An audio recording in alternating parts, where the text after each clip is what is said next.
Thank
you.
Star Network is here. Hold no punches. I'm real revolutionary right now. Support this man, Black Media. He makes sure that our stories are told. Thank you for being the voice of Black America, Roland. Stay black. I love y'all. All momentum we have now, we have to keep this going. The video looks phenomenal. See, there's a difference between Black Star Network and Black-owned media and something like CNN. You can't be Black-owned media and be scared. It's time to be smart. Bring your eyeballs home. You dig?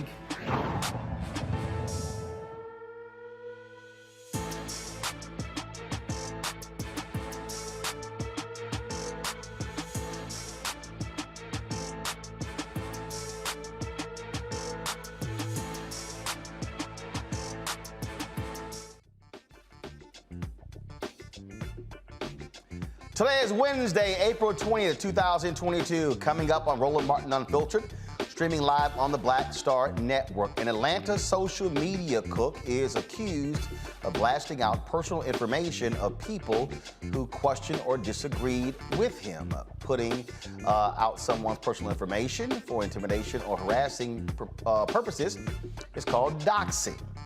Well, we'll talk to one woman who was in court yesterday defending herself from allegations of stalking Darius Cooks Williams, who she says has been doxing her. We'll also have an expert to give us tips on keeping our information safe. The Justice Department Civil Rights Division says the conditions at a Mississippi State Penitentiary violate the U.S. Constitution. We'll show you some of the conditions of the prison and what the DOJ unveiled. The arrest of a young black boy accused of stealing a bag of chips by Syracuse police is causing outrage and debate about how cops should treat children. Nearly 100,000 detained Detroiters lost their home to foreclosure because the city illegally overtaxed homeowners to the tune of $600 million. We'll talk to one woman who lost her home because of this, and a member of the Coalition for Property Tax Justice was working on getting those homeowners their money back. It's taken 2 years, but a Connecticut state trooper faces manslaughter charges for killing a man after a high-speed chase. And in today's Tech Talk segment, a former inmate has created an app to bring a little love to others in prison. It's time to bring the funk on Roland Martin Unfiltered, right here on the Black Star Network. Let's go. He's got it. Whatever the biz, he's on it. Whatever it is, he's got the scoop, the fact, the find. And when it breaks, he's right on time and it's rolling. Best believe he's knowing. Putting it down from sports to news to politics. With entertainment just for kicks, he's rolling. It's on go, roll, y'all. It's Roland Martin, yeah. Rolling with Roland now. He's funk, he's fresh, he's real, the best, you know he's Roland Martin.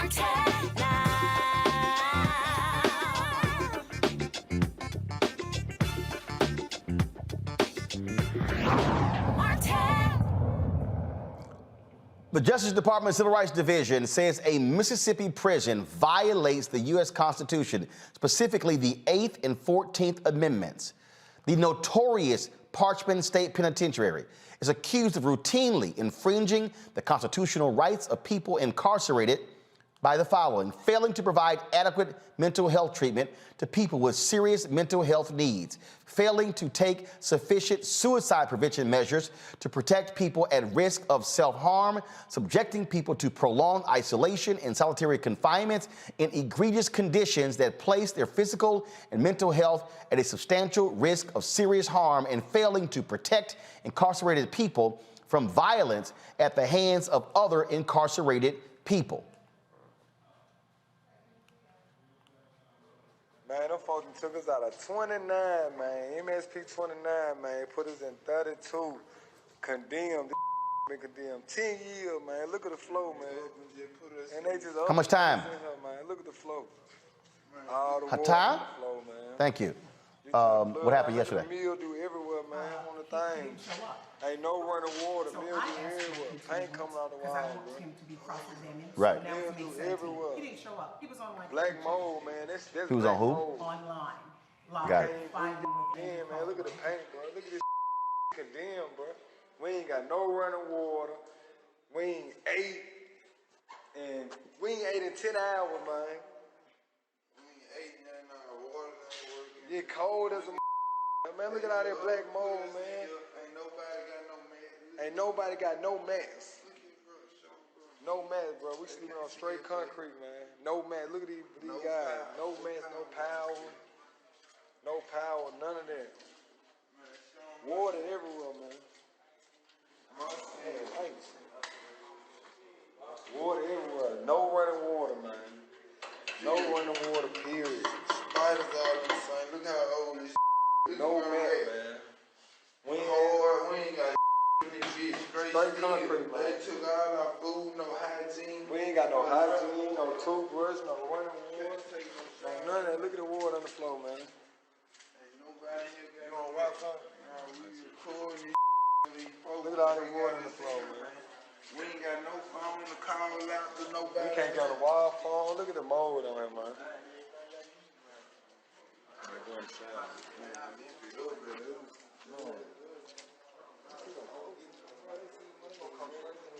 Yeah. Shower ain't got no water, man. We ain't took no shower since we been here. Man, show out here. No running water, man. I seen them cover y'all face and shit. Bro, look at mildew everywhere, man. Who inside what they doing? Now, that is cell phone video taken by one of the inmates showing the conditions in the prison. Folks, there are other videos showing dirty water, bad conditions. Also, a number of people have died in this prison. To understand the history of Parchman Penitentiary, you have to understand that this was a notorious prison that civil rights workers were often placed in horrible conditions, packed in jail cells during the 1960s. So this has been going on in Mississippi for several decades. Let's go to my panel right now. A. Scott Bolden, of course, a lawyer here in Washington, D.C. Monique Presley, lawyer, crisis manager. Robert Patillo, also a lawyer, of course, executive director of the Rainbow Coalition Peachtree Street Project, Wall Street Project. Let's have all three of y'all here. Let's just get right to it here. Monique, Rock Nation, Until Freedom, Rukia Lumumba, and others, they have been protesting for years about conditions in this prison, the number of inmates that have died in this prison. Mississippi is notorious, and so this action by the Department of Justice and the Civil Rights Division, led by Christian Clark, is important. We detailed the other day how they have been targeting correction officers in other prisons as well, in South Carolina, in Oklahoma, in Florida. This is a continuation, but this, what they're alleging here, is a whole different level of abuse and mistreatment.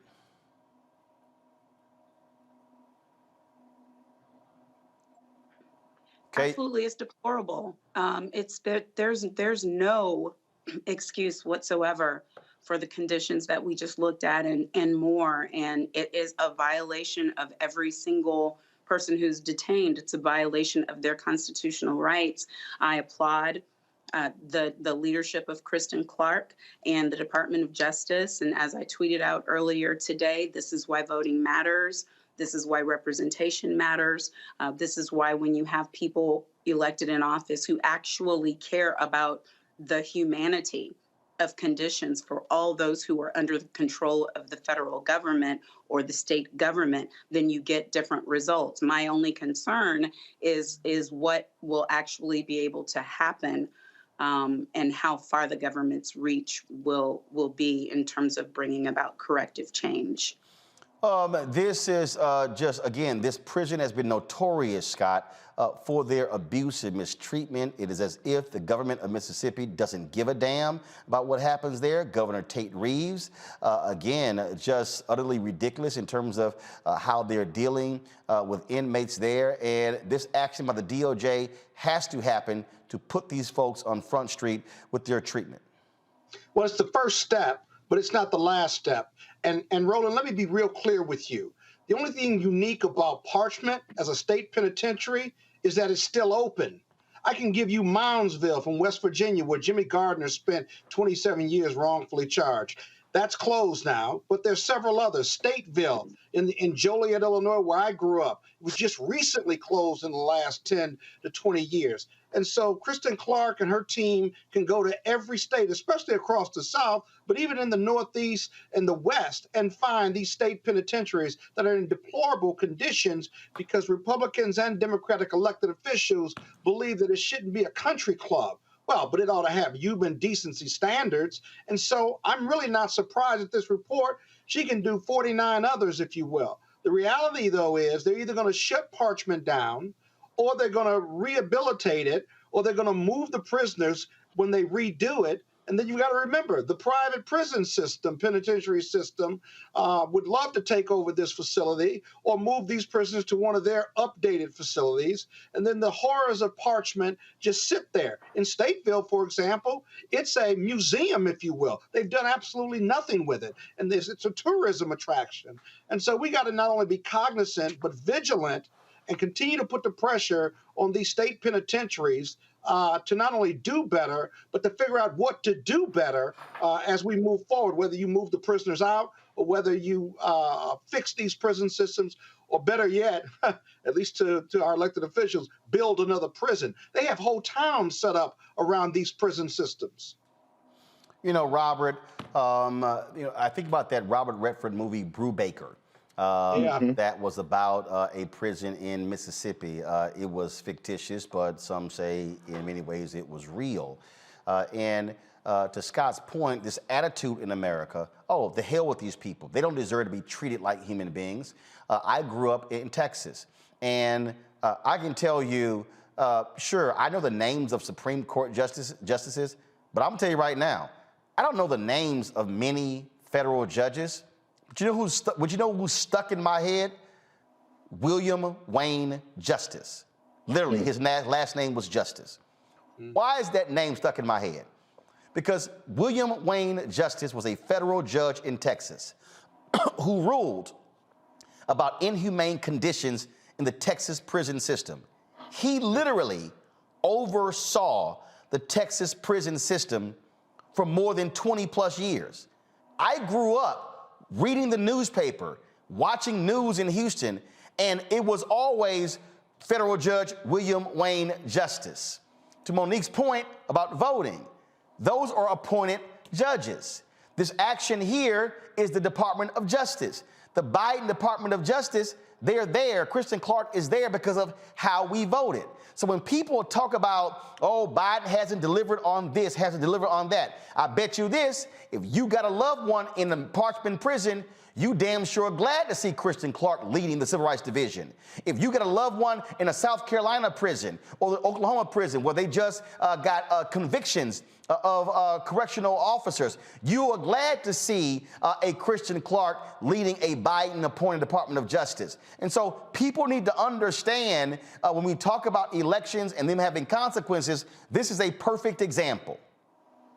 You're absolutely right, Roland. And for the people who make the argument of, well, you did the crime, so you should do the time, you know, they don't really care about the conditions for prisoners, I'll remind them, not everybody in prison is guilty of the crime that they were convicted of. This is the reason we have post-conviction appeals. This is the reason you can go all the way to the Supreme Court about your case. And because of that, there's no reason to strip individuals of their basic human rights because they're incarcerated or they're in state custody.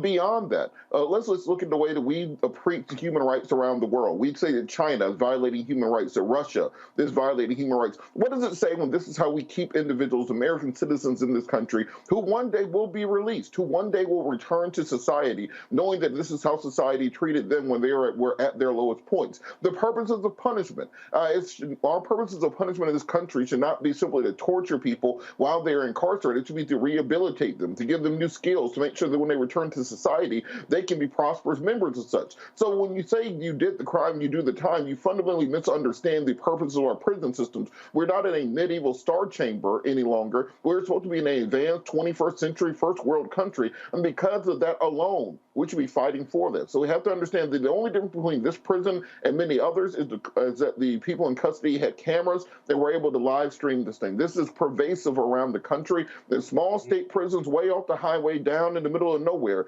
So we need to make sure we're fighting on a federal level to put standards in place so that basic human rights are respected, that we're going to continue to have our position of leadership around the world and keep pointing at other people for the human rights abuses. This is something you would see in any third world country that America would try to bring democracy to. Let's bring democracy to Mississippi. Well, we love talking about how people are treated in China and Iran and other countries. Well, this is called abuse in the United States. And so we certainly appreciate Kristen Clark and the DOJ, the work that they are doing when it comes to trying to hold these folks accountable. Folks, got to go to a break. When we come back, Darius Cooks.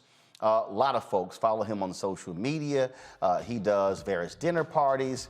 Many people have accused him of doxing. Well, yesterday, he was supposed to be in court against a woman who he claims has been stalking her. He got a temporary restraining order. We'll tell you what happened in court, and we'll tell you who showed up and who didn't. You're watching Roland Martin Unfiltered right here on the Black Star Network.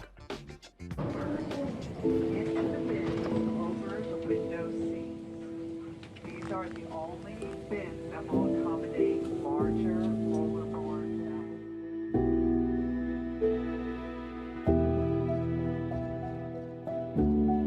They put 10 in here? 10, and you don't come out till you die. And you eat him, you poop him. Oh my God. So what?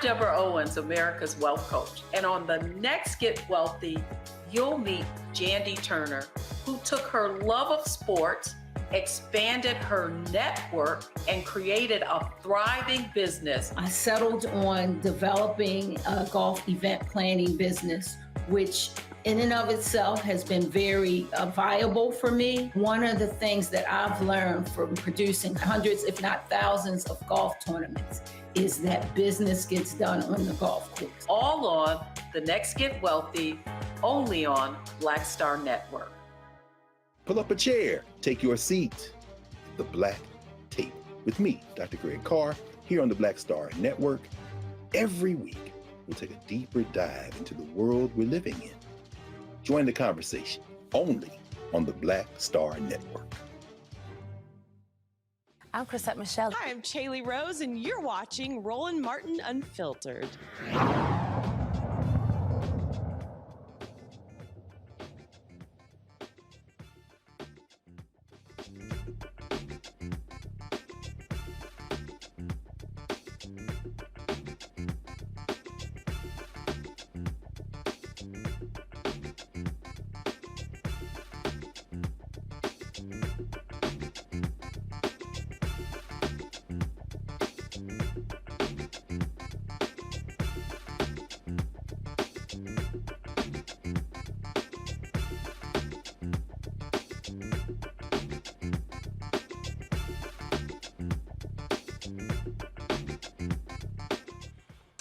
All right, folks, welcome back to Roland Martin Unfiltered right here on the Black Star Network. So there are a number of people, obviously, who are now operating these days on social media who gain significant prominence as a result of their social media following.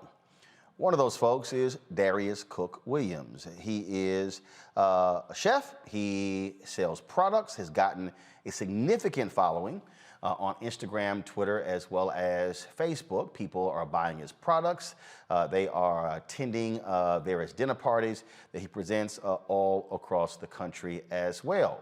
But many people also accuse the Atlanta cook of doxing people who disagree with him. Some have called him a scammer, a cyberbully, for doxing people who disagree with him or who make a complaint. Now, you might remember that a local reporter in Atlanta did an extensive story on him with regards to the complaints that have been made against him. That's been going on.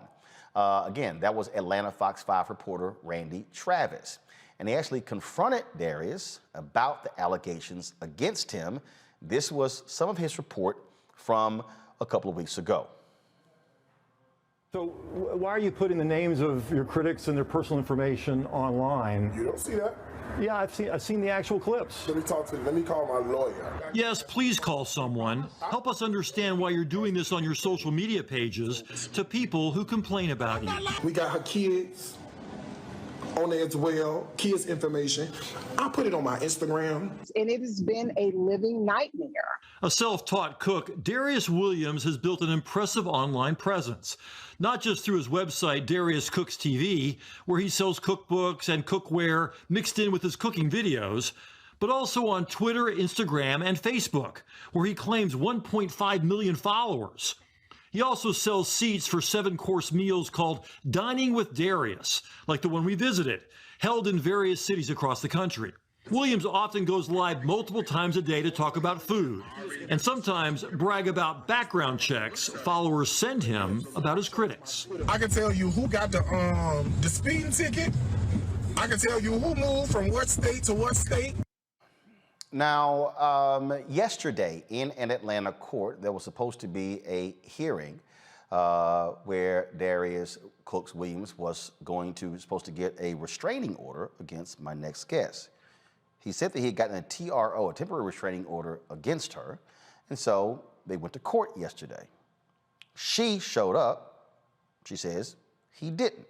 Melanie Ford, she flew in from Atlanta to share her story and all of the drama that she has been embroiled in and how this has impacted her and her family since all of this began. Glad to have you here on Roland Martin Unfiltered. So yesterday's court hearing, yes, again, was supposed to be a hearing to make permanent this restraining order against you. So what was the accusation that Darius Cooks made against you? He made a false allegation that I have been stalking him. And yesterday was his opportunity to go and present those facts, to go from a temporary protective order to a permanent protective order. Pretty much anyone can go into a courtroom, state facts, and if you're convincing enough, the judge will give you a temporary restraining order, but a court date is then set. You have to appear in court and then prove those allegations. Now, again, he was pursuing the TRO against you. That's correct. He filed it. Correct. So you would think that he would show up in court to make it permanent. What happened yesterday? One would think. He chose not to show up. In fact, my attorney for this particular matter, Will Davis, was able to pull him up online, and when he was supposed to be in court, he chose to be online cooking and fighting with another well-known social media personality, Andrew Caldwell, about the alleged statements for him frauding people. Now, did his attorney show up? No.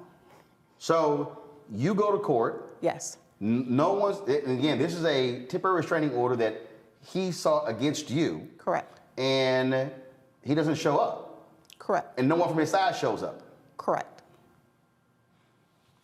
And your attorney, while you're in court, yes, pulls up and he was live online on Instagram or something else at the very time he was supposed to be in court? That is correct. Okay, so where did all this begin in terms of how did y'all meet? Where did this begin? Darius is an online personality, and I bought a cookbook from him You know, one of the things several things I could say, but I will give him credit. He, back in 2016, didn't have the following that he has now. He's quite engaging. He is, you know, at the time there was a platform called Periscope. And owned by Twitter, so basically live streaming platform. Correct. You put in your likes and these personalities and pages start to feed. If I put in cooking, then you'll start to see a bunch of things related to cooking. That is one of the things that I noted, and he showed up. Very engaging, seemed to be funny, seemed like no harm. I purchased a cookbook from Darius. Just talking from overline, we kind of became connected, just like, oh, thank you for your support, so on and so forth. And eventually it led to a situation where he did reach out and he said, you know, hey, you know, as a way that I try to engage my audience, I tend to find out who my demographic is. I hope you don't mind me reaching out. And I Googled you and I see you kind of got it going on. And I'd like to know a little bit more about you. Prior to that, unbeknownst to me, Darius and I had a person in common. And I saw what the brother was trying to do. And let me just say this, Roland, my husband and I do philanthropic things all the time. It was at a time we started to see a lot of our young men being killed. And we said, you know what, let's try to do something for some people out there doing some good things. Let's help some entrepreneurs. And so Darius is kind of one of those people that fed into that thing. And so when he reached out to me, I also extended myself. I saw that he was doing these dinner parties. He was calling them 7 courses. But the homes that he was holding them in, they weren't what you would consider to be something that you really would want to entertain. There was a lot of area for improvement. And I'm not an expert, but I think if you're going to be here, let's try to help one another as much as possible. So we become connected. Over time, I only attended one event, but he did ask me, and once I saw that he had a platform, I suggested, why don't you try to do things that are good? He asked me to speak into his life, and I said yes, and we were coming up on the 2016 election. I said, you have this platform, and people truly did seem engaged. I suggested that he encourage his fan base to vote. Why don't you encourage them to get registered? Why don't you do things like a community garden? And so it was speaking into his life. And one of the things I actually mentioned to him was, you know, why don't you consider starting a book club? He stated that he didn't read like that. And I said, okay. So the two of you had a very friendly relationship. It was friendly associates. Like, I've never been to his home, he's never been to mine. But yeah, you try to talk and to were y'all people. corresponding? Were y'all talking? Were y'all emailing? Were you texting? DMing, and then it did get to a point where we did have phone numbers for one another, and we did converse from time to time, but very rarely. And so he was going to do this book club, and he asked me, and I gladly accepted. And I said, of course, I'll head that up for you because I do read and I like to read. But that was supposed to happen like on a Sunday, and I want to say that Thursday before. Darius goes online quite a lot. He'd gone online, and it was just horrible the way that he spoke to one of his followers. Now, what's really interesting about that is he'd gone online, and the conversation was about him. He had gone to some company and had his credit fixed, and he was talking about that. And that's pivotal because he later then started a company which the state of Georgia shut down and levied a $145,000 fee for illegal activity. But this woman kept asking for the name of this company, and he refused to give it to her. And then finally he went off, and it was just really, really nasty and just horrible. I reached out to him again because he'd given me the permission to, and he called me Auntie Mel. And I said, you know, you shouldn't talk to your supporters like that. You shouldn't talk to anyone like that. And, you know, I think I'm going to take a step back. And in truth, I started to see little things, and I just wasn't feeling comfortable with, you know, pursuing. You know, you put your seeds in good ground. And I just didn't think that that was the situation that I needed to find myself in. So I backed off, and he immediately went to the group.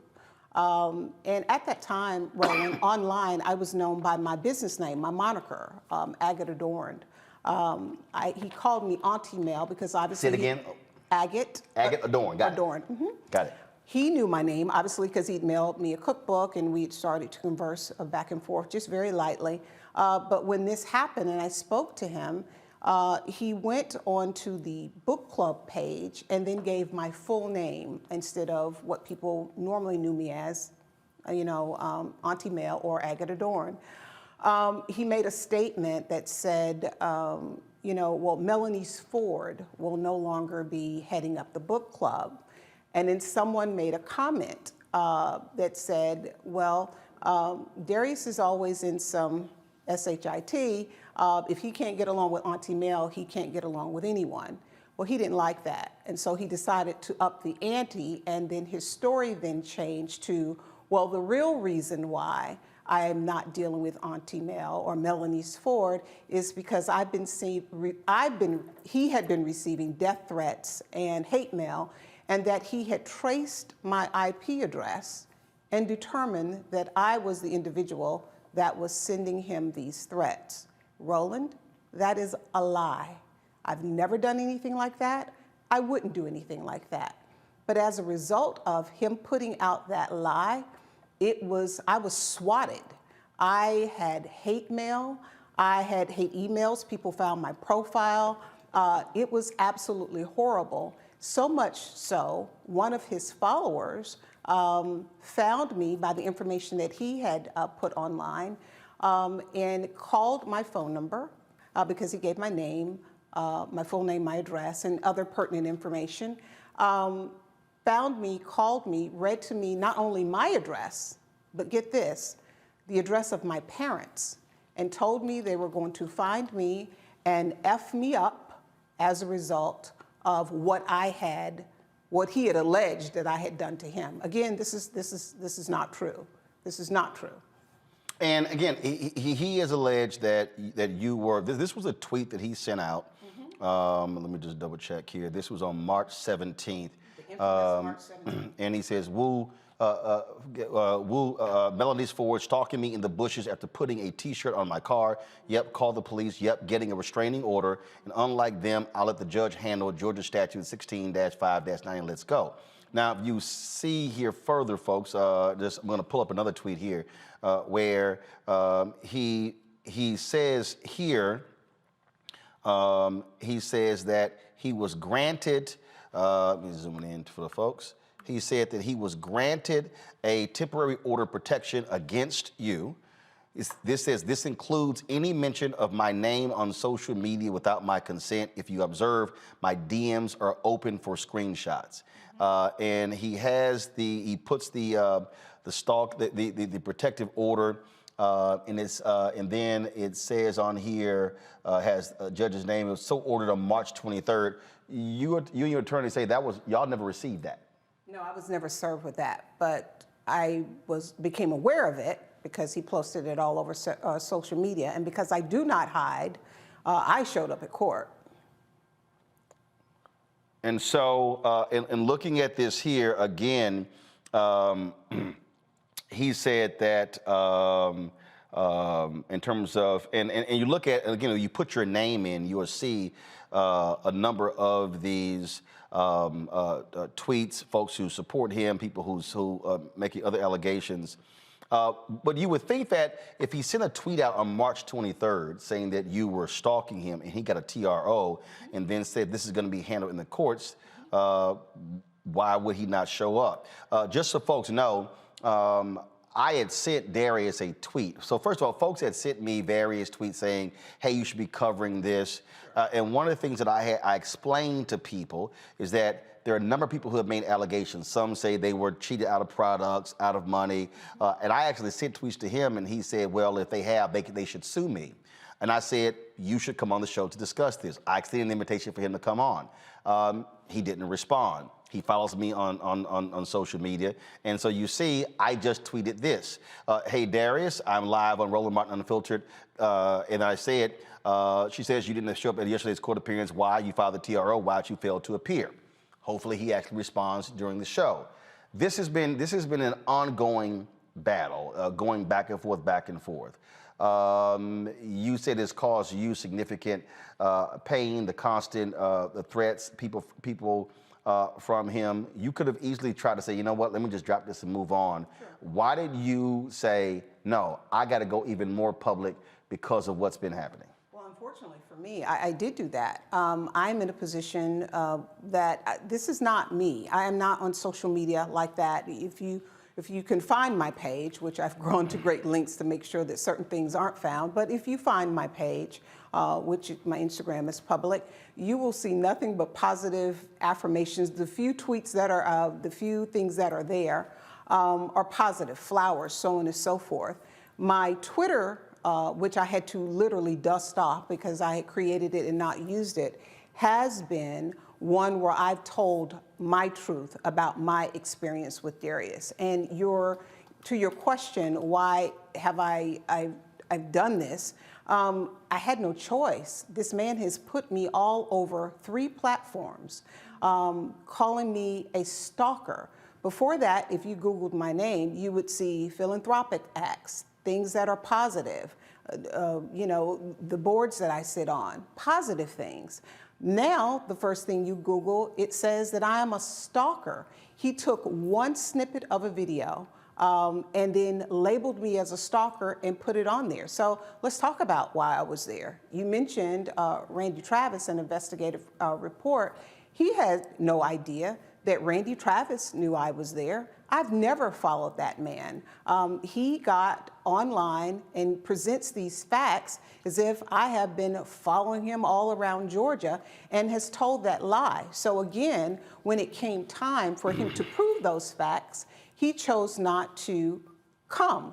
Had I not come, he would have gotten a default judgment for the protective order. The video that he posted saying that you were tracking him, what was that about? What was that? What happened with that video? It really was a really odd coincidence. So I get a ping from the investigator. There are several people that are after Darius. I have an investigator that I work with that has been keeping an eye on things as far as Darius is concerned because he has a long history of evading service or not being held accountable. And he also has a problem with doxing people. So I like to keep my name out of his mouth. I like to be aware of what he's doing. And there's a person that does that for me and my family. Because Darius has a habit of bringing this up every now and again, once a quarter, maybe a little bit longer. And he does this for engagement. He's very proud of the fact, and there's video that sits out there where he says, ooh, I tell a good story. And that's part of the challenge. He does this for clicks and engagement. But to your question, I was literally right across the street at my car dealership. And I get a ping from the investigator that says, hey, Darius just went online, gave the address, and said that Randy and some other people are probably going to go and try and catch up with him. I said, you've got to be kidding me, when he gave the address. I literally was across the street, and I brought that with me. One of the things that Darius likes to do, because he thinks he knows everything, is he said, well, there is no, because he put my car online, including my license plate. He says, well, there is no Bentley dealership across the street. Well, Roland, we have more than one car. So he thinks he knows everything. He tried to debunk it. And so I was there waiting on him not waiting on him, I should not say it that way, but I was there when he came out waiting on the investigators, and Randy texts back and said, hey, I can't come, my photographer is here. And so I did stay. Randy, I have a tweet from Randy, said, hey, can you get some video for me? It probably was not the best move because that's not what I do, but hey, I was across the street. And I have to be really honest with you. When someone has tormented you for so long and has evaded service and has lied and so on and so forth, there was a part of me that wanted to see him finally, this man is going to be exposed. Finally, the law is going to come and catch up with him. So yeah, I wanted to see it. I did. Unfortunately for me, even though there were other people there, Mr. Williams chose to only take a very small snippet of me, then take that video, put it online, and proceed to tell people that I had been following him for years, that I had moved back to Georgia to stalk him, all sorts of horrible things, none of which are true. So I remained quiet. I've done the best that I could, but this has been horrible. I feel doxed all over again. I have been, not only when he put me online, he body shamed me, which he has a habit of doing. And let me just say this, I'm not the only one. He has doxed Sonny Anderson. He has doxed his clients. His customers, anyone that speaks out against him, he will go online and he will give your name, he will give your personal information, your email address. Again, to the story that Randy Travis in Atlanta highlighted, he did a whole segment on it. And Roland, there were so many people that came forward, he had to do another one. And there's still an opportunity for more segments to be aired because he continues to harm people this way. There have been stories. Southern Grit did a story, go to my computer, where they said Darius Cooks, or hashtag Darius Crooks, popular food personality under fire amidst multiple allegations. That's a hashtag folks have been developing. Sure. He also posted this tweet here, April 14th, review the list of the people effing with me and their status. The Kitchenista gone, Danielle Holland gone. I think Danielle Holland is a woman who accused him of putting her children's photos of her and her children on, if I'm correct. You are correct. And then... and he did do that. She's absolutely correct. It was photos that she had posted, but then he reposted those. But then he says, I've got a few more to blast and get rid of. This is the smoke everybody wanted. I'll give it to them. They started it. I'll finish it. Hashtag Darius Crooks. Hashtag A Forever Problem. Mrs. Holland never put her children on Twitter. Once he found out she was online anonymously, he found out who she was, went and sought out her page, and I believe it was, this is factual, he went to her Instagram, found pictures of her husband, her children, and put them online. He has said things and done things. There's a video out there where he gleefully says, hey, I have their background checks. I have their social security numbers. One of the problems, and I'm glad we're talking about this, is he enlists and incites his fan base. He's not only the problem, there's also many willing participants that choose to believe what this man has said, and they go after these people. Roland, this is scary to me. I have screenshots where there are people that have said, I work for the police, tell me what you need. This is what they do, all based off because he has this really charismatic persona for those that aren't paying attention. And so once people start to pay attention and they say, wait, something's not right, or they don't receive their product or speak out against him in any way. And these are things that he's done. These are not people that just decided to wake up one morning and say, hey, I want to just be after this guy. These are people that he's injured, he's harmed. He's fighting right now when he was supposed to be in court yesterday with another online personality, Andrew Caldwell. That man has posted on his Instagram page where he now has received death threats, where they're calling him an F word. This is what happens when he calls it, he activates his fan base. And it's like sport for him. He loves it. When he did it to me, he wanted to monetize it. He was on live on IG and he said, let's go to Facebook and make some money off this hoe. That's how he thinks. This is about clicks, engagement, and likes for him, and he's getting paid for it, and he loves it. I'm gonna bring in Shireen Mitchell. She's the founder of Stop Online Violence Against Women. She is a digital specialist. My legal panel is still here as well, and I got some questions for them too. But Shireen, first of all, explain to people the idea of doxing. First of all, is doxing legal? Is it illegal? What is out there? Can somebody just put your personal information, your address, your phone number, or whatever on social media? And do you have any sort of recourse? So the challenge here is that the things that are public information, it's not doxing if you share it again, because it's already public information. But if it is information that they have for you, like let's say he had credit card information because someone purchased something from him, and then he used that information to share, that's the part that's illegal. This situation, to me, explains that there are multiple facets here, but there are also people doing other things, like giving him that information, and then he's using it. Where those people are getting that information from is the question, and then that may be illegal in those instances. And Auntie Mel, I'm sorry, when you said you got swatted, I wanted to explain that too. When people get your public information, including your address, swatting means that they can call the police and say there's an active shooter and have the police show up at your doorstep with guns blazing and potentially get someone killed. So it's not even just the death threats themselves, but it's also the fact that they could actually use the police department to actually commit a different type of crime, and that's what swatting is. The challenge with doxing is that sometimes people give out that information themselves. And so it's then easy just to grab it from your social media accounts, like where you put your address or where you put your phone number, maybe like on Facebook or something like that. That is not doxing if you put that information out. But if they have done things to kind of use your information, like with credit cards, that's something that is illegal. And that the problem is that whether it's illegal or not in these instances, it's unethical across the board. I'm sorry. That's the part that's important.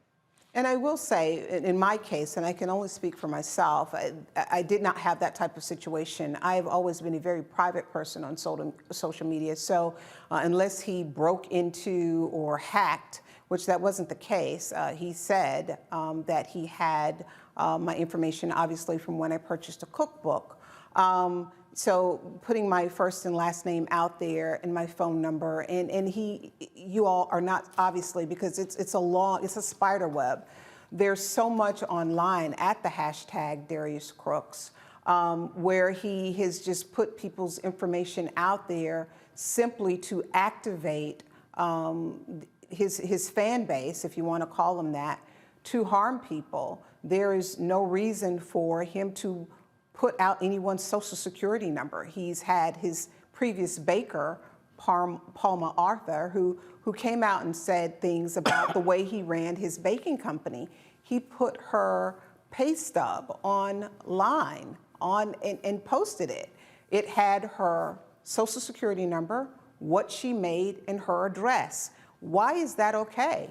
It isn't. No, actually, that's not legal. That one's not legal. He did it. He did it. So like birth certificates, social security cards, those kinds of things, that's not legal. That's something that they would have access to. And if they did get access to it, that would be on the illegal side.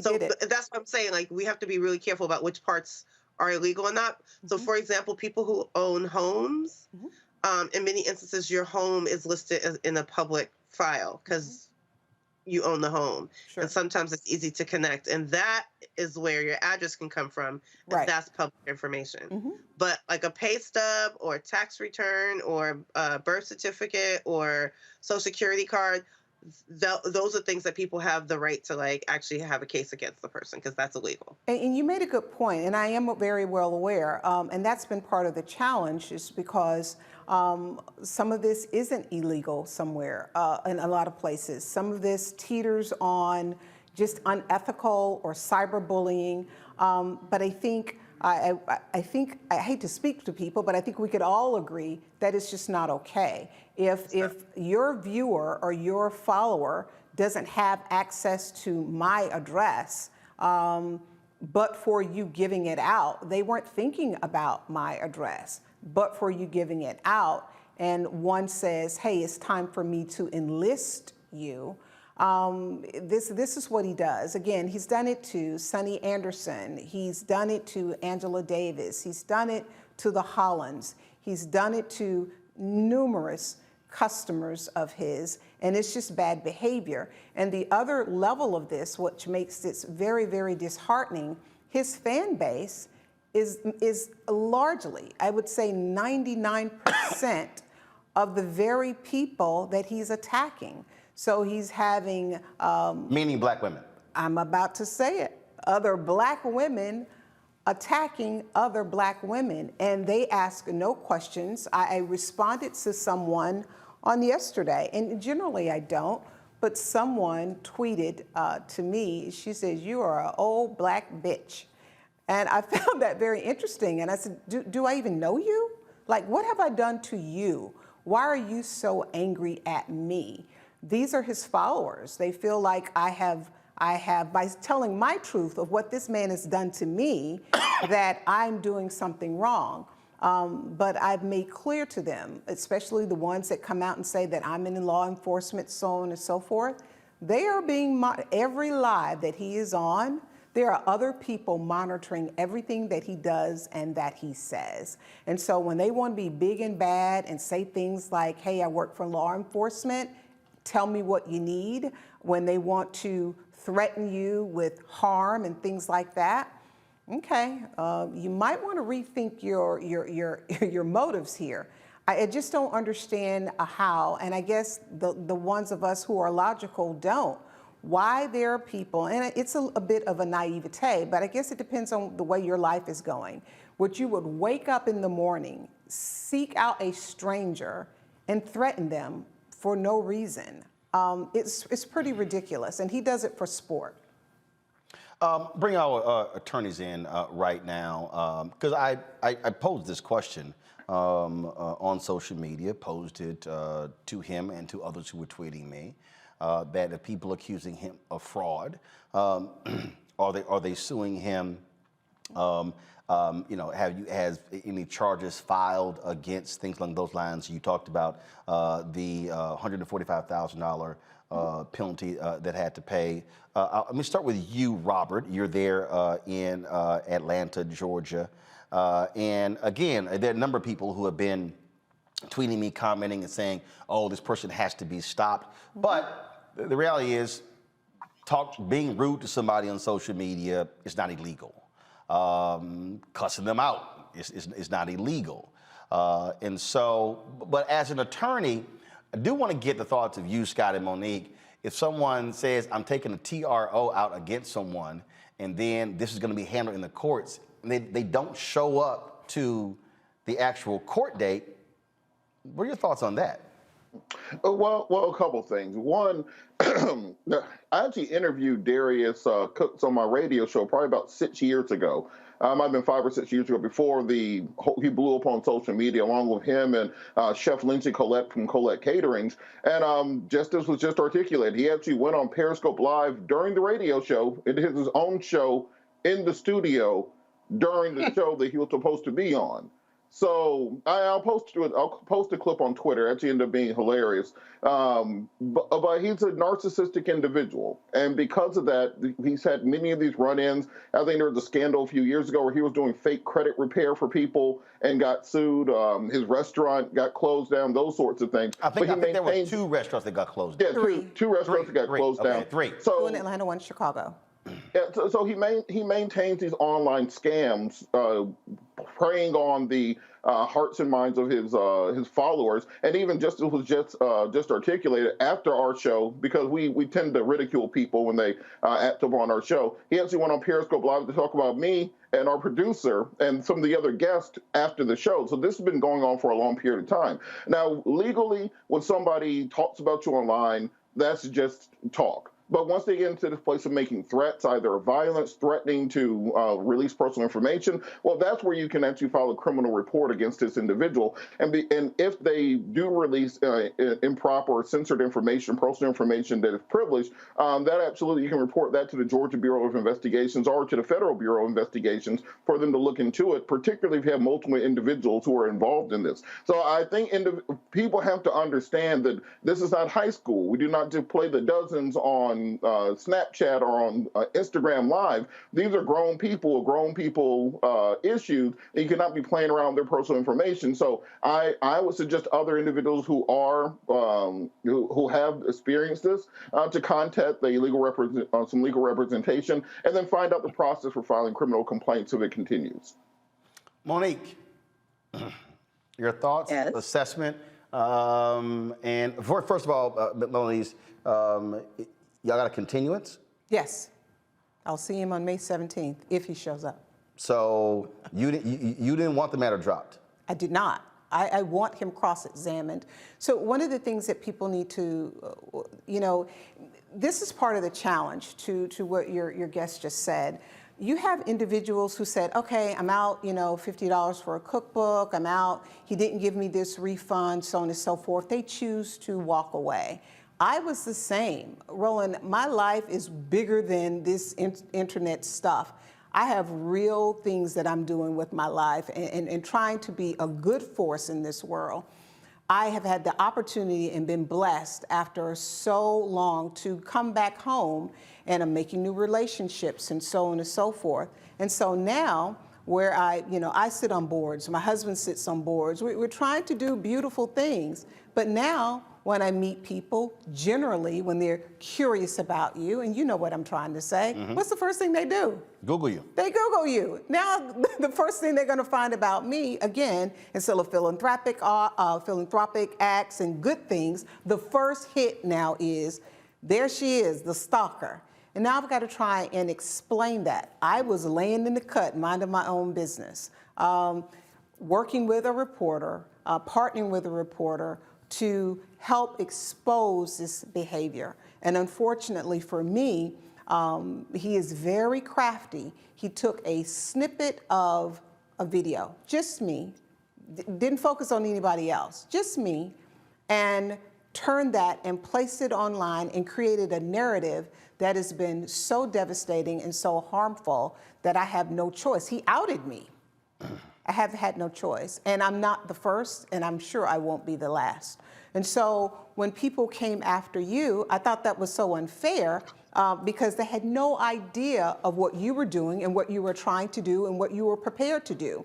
Darius took your initial tweet because you reached out to him, and when he thought that you weren't going to do anything, see, that's why you don't put all your cards on the table. He responded to you, and then he got online, true to his persona, and said, Roland Martin says, well, why haven't I been sued? Again. Which was just a question. Which was just a question. But now that he feels as if, you're going to ask the hard questions, I would be surprised if he responds to you, just like when Randy Travis asked him the hard questions, why are you doxing people? Before the cameras went away, he immediately responded, you don't see me doing that. And that's typical him. Again, so I don't want to monopolize the time, but what we have is a group of fan bases made up predominantly of women. The same people that he's taking advantage of are the same people that are supporting him. And so you have the ones that will speak up and ones that don't. What I find over and over and over again is that when men step to him, that smoke is not there. He's not going to respond. He just won't.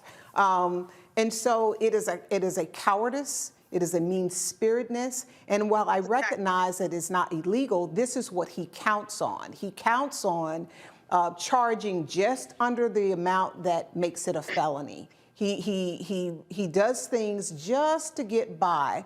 One of the things, when you speak to why isn't he been sued, he charges, so he just sold tickets for 2023. He sells things a year in advance. So if he doesn't show for the show next year, or the dining event, good luck with trying to get your refund back from your credit card company, because typically, maybe unless it's an American Express or something like that, you have 90 days. And what he does is he takes your voice. He does not respond to, just like you said, he's not responding to you. He doesn't respond to the emails. And when he feels the heat, what he's done lately is get online and hold these online customer service types of issues. Why should I or anyone else have to go and wait for you to go online and hope that you pick my question to ask you about a product that I didn't receive? Randy's piece came out and my inbox has been flooded, so he's on a cleanup mission now. So he's issuing refunds. I had someone send me screenshots where he's done a refund for her that he owed her from 3 years ago. 3 years ago. Monique, the question for you, and again, I did have folks tweeting me mad, upset. Why don't you look into this? And I had to walk people through that. That First was of all, unfair. when a series of people are making allegations, you have to literally investigate and vet each one of the claims. And frankly, if you're one person, you can't do all of that. And even tried to hire someone to do the reporting, was unsuccessful in doing so. What made this different is the fact that there was a court hearing. And so by having a court hearing, and it's again, so the basis of, okay, and matter of fact, we could have done the story 3 weeks ago, and I said, what we're gonna do is, let's wait for the court hearing. Let's see what happens in the court hearing. Now you have an official record. You don't have allegations, comment in IG, tweets. You actually have a court hearing. Well, in this case, he didn't show up. So we still went ahead with the story. But there are people out there who are saying, okay, these things happen to me, I got no recourse. Okay, from a legal standpoint, what can they do? What should they do? You heard what Robert said. Your thoughts? Right. I had less to say than Robert. I understand that, and I'm very sorry for what your guest has been going through. I don't have another side or another set of facts to compare that to. So all I can say is if there is a civil issue, whether it's harassment or whether it's filing a false report, which if the report that caused the TRO was false, then that is a criminal offense, or something like that, then it can be handled in the courts. I actually, though, had a question for your guest, for Ms. Ford, because I just wondered why the case was continued yesterday. If he's the one who filed for the TRO, did he call with a reason that he didn't show up? Because I don't know why a judge would ever give someone another chance on a TRO that they're responsible for pressing and prosecuting if they missed the court date. They obviously don't take it seriously. Well, I have to be careful about how much I divulge, but I will say that at the very end, he did not show up. My attorney was able to show where he was online cooking instead.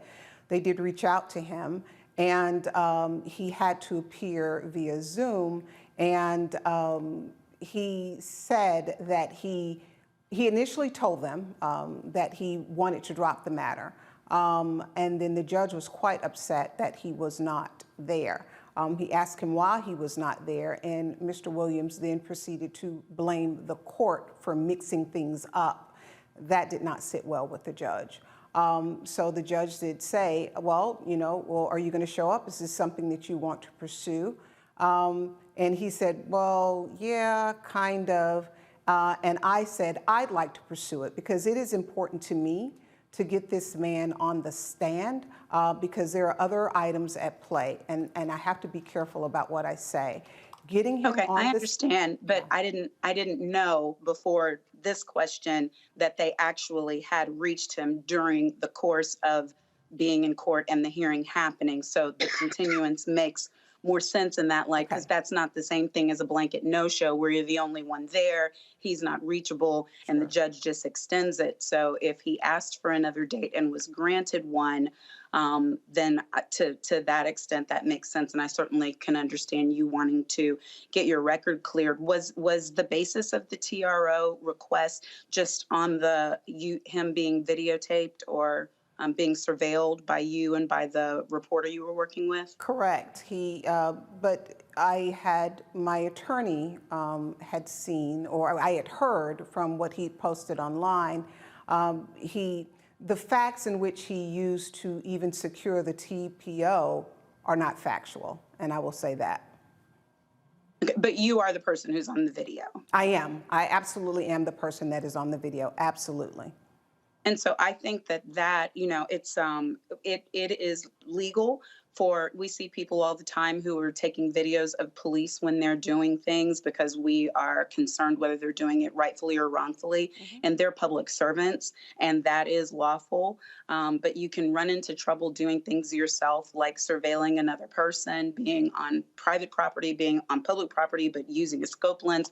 All of those are things that I just would suggest private investigator, reporters doing their jobs, anything except for one of the actual parties, because that's how the system, he was able to use the system in order to put you in court, and he can't be accused of lying about it because the video is there, and you say that you all were intentionally trying track him and get pictures and get information on him. So that part is difficult. If I could interject, I did not say we were intentionally. I said they were. I was across the street, which I have provided proof for. It really was a coincidence, and I've proven that, and I will prove it again.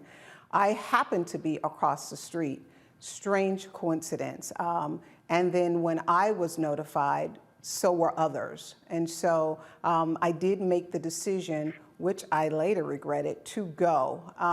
And I had a human moment. I had a human moment of wanting to see the person who has terrorized me in one way or another since 2016, continuing to bring up my name and so on and so forth. And so I wanted to see it. But I didn't bring him there.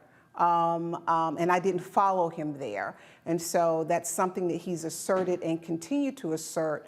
If my understanding, and you're an attorney, but my limited understanding of when you take out something like a TPO, you have to prove a continued pattern.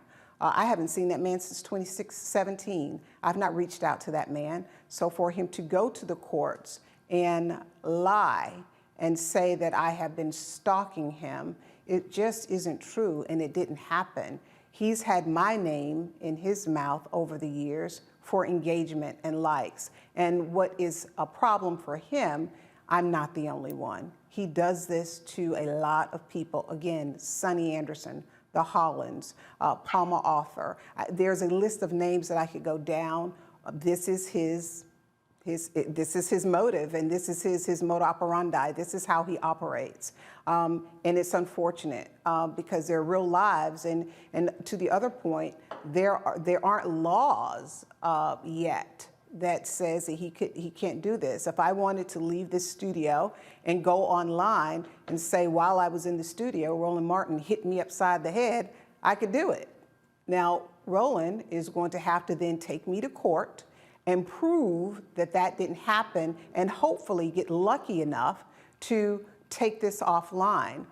My attorney, my other attorney, Lisa Moore, is the same attorney who got Cardi B her injunction to get these things removed. They're working on that, but the suit against Tasha K? Yes. Got it. Okay. Same attorney. She doesn't take everyone, but she looked at the facts and she's trying to assist with this matter. This is wrong. And there are real human beings on the other side of these lies and these tweets. I'm trying to live my best life, but to be in that situation where someone wants to take you and splash you all over the internet, and that's one thing. We're grown. Somebody wants to call you fat, you go, okay. But it's something entirely different when someone wants to paint you as a crazy, deranged stalker and take a snippet of a video, didn't show anybody else, and then paint you as such. I'm out here trying to tell the truth. I will tell the truth and defend myself because I'm not the only one he's done this to. Most people cower. Most people say, you know what, just whatever. Hopefully it'll die down. This isn't right. This is not right. Scott Bolden. Yeah, a lot to unpack here legally, but I'll try to be as brief as possible. So the ex parte hearing, everyone can go by themselves to court in most jurisdictions and take out a TRO or TPO, and they'll be granted it on its face. Now, this hearing that your guest was at where there was a no-show, at least initially, usually the case is dismissed by the court because the plaintiff didn't show up in court, as Monique said. But here they got him on the line. I'll be honest with you, if the judge was unhappy with him not being there, like most judges will be, then, and the defendant, your guest, did not want to dismiss it because she wants her day in court, she can either file her own TPO for TPO if she's got enough. Her and her lawyer probably considered that, or she could file a civil lawsuit for injunctive relief as well as monetary relief if she's really suffered the damages that she has described so eloquently here. And I'm sure her and her lawyer are contemplating that. That's the expensive side. The less expensive side, and you can do all of this together, is with law enforcement or the government, if you will, just not the Federal Cybersecurity Act, whereby these are federal offenses if you get enough facts that you can share with the FBI and you can get them interested. But the local police have their cybersecurity folks. It's hard to get local police interested because this takes resources and a detective to really investigate. But there's another state government agency in Georgia that I'm familiar with, is the Attorney General's office that has a Consumer Protection Act that they enforce, right?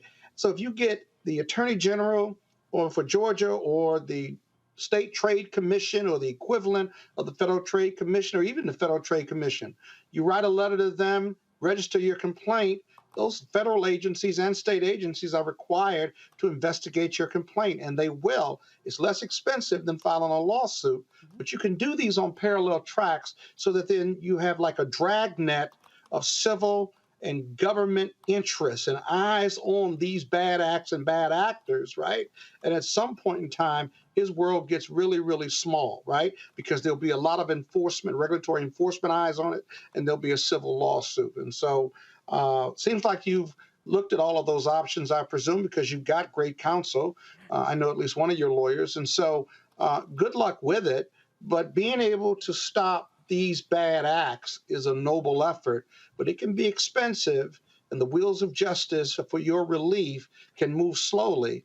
But if you're committed to it and targeted, you can get it done along with other people, including possible class action, right? Possible class action for those who have been the victims of this bad actor. So lots of options for you, some expensive, some not. But if you do all of them parallel, his world gets a lot smaller. I want to, Shireen, if you could, again, there are people out there, people who say these things have happened to him. You know, what is your advice for people when it comes to having their information put out on social media? We hear about these cleaning processes, things along those lines. Just share your thoughts on that. Yeah, there are a couple of services out there. It's a cost, right, for Delete Me and others that are out there. But I did want to, before we move on, I just wanted to say really quickly for her to understand that the targeting of women, especially Black women, which is what our organization focuses on, is on purpose, because that's the group that's least protected. And as what was said earlier, to protect themselves is very expensive.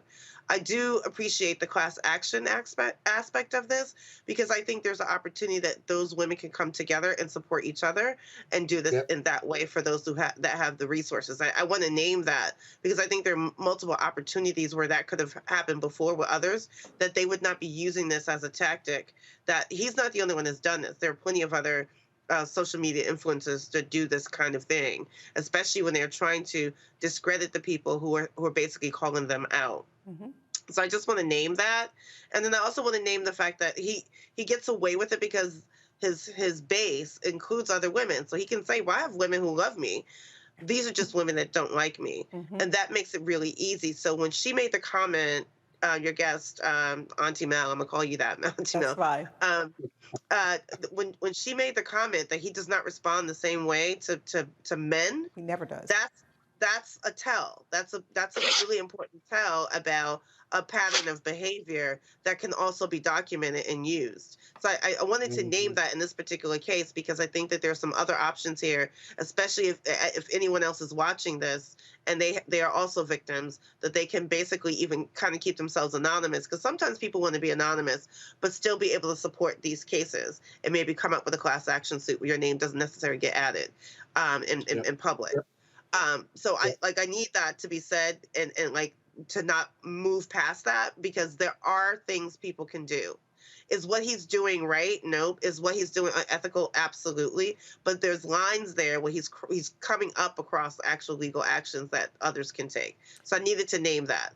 The other piece is that when it comes to these types of services to clean yourself off of the internet, she said something really important that is also key is SEO, right? You're going to have to clean up the SEO of the bad content about you in order to get the good content to come back up. And that takes work, that takes energy, that takes sometimes PR firms, and not everyone has the money to do that. But that is what that's one example. Delete Me is another that can help with those types of things, because once you're already doxxed, it's now working backwards to kind of clean it all up, and that takes work and time and energy that some people are not willing to process. But to prevent it, right, to do your best to keep that information out there from being out there, is like, make sure you're cleaning up any third-party data broker websites like Spokio and others. They're out there. What they do is they just collect information. You get to remove yourselves from those databases. Much of the ones that I can tell by the way that people say, well, I found your information this way or that way, they probably went to those data brokers. Some people pay for those services so they can be able to get that extra information that can connect you to your parents or whoever else is a family member based on last names, or presumed family members, because last names don't mean you're actually a family member. But if you can go through, because it's free to do this, you can go to those data broker services and tell them to remove you from their database. That's one of the easiest things to keep yourselves from being doxxed. The others include what you choose to do with what you put out about social media. If you put it out publicly, there's nothing anyone can do. So you just make sure that, like, at the end of the day, like, make sure that you're not giving anyone access to harm you. That includes taking, be careful about the pictures you take about. I heard about the other lady, I think Holland was her name. It's a really complicated space to be in. You're just putting pictures up about you and your family and social media. And ultimately for them, like, that gives them another opportunity. So the fact that he actually said out loud, here's their children's information, that's also a pattern of behavior. Yes. And I think there's another angle there that the other women, if their children are being threatened, can use in the case. But even what you have to do, because we've gotten so used to putting so much of our personal information out there, as an individual, you need to really start honing in, putting out too much information that easily could just be searched by your name or go to any of your profiles. And then if you ever, I don't know, some people do this, they get web domains and they host or they grab domains, and in there they just like add, because this is public information as well, they just add their address because they just want to, have their domain with their name on it. I tell people all the time, put a P.O. box, put a business address. Don't put your personal information, because you're, again, in that moment, giving that away.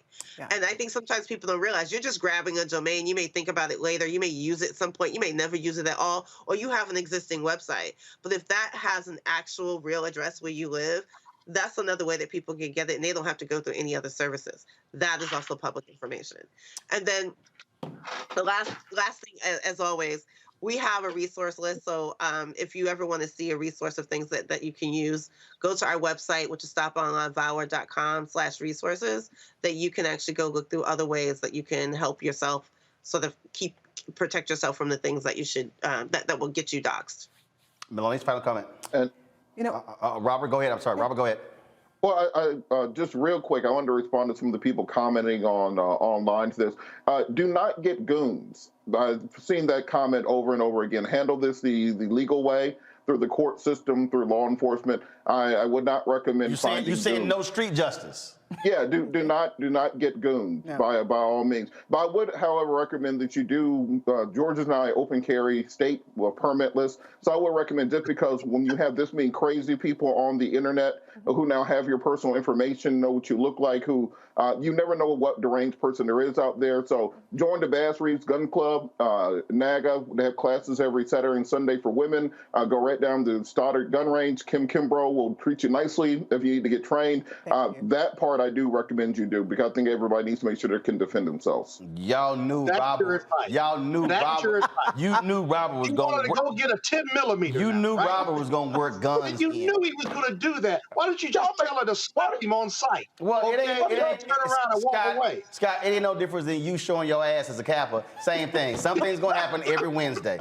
Melanie's final comment. I just want to thank everybody for the information and for the resources. I think that this is a long-standing problem with this gentleman, and it's multi-layered. It is his behavior on top of trolling behavior, on top of how do people feel about themselves that would allow them to want to participate in this type of behavior.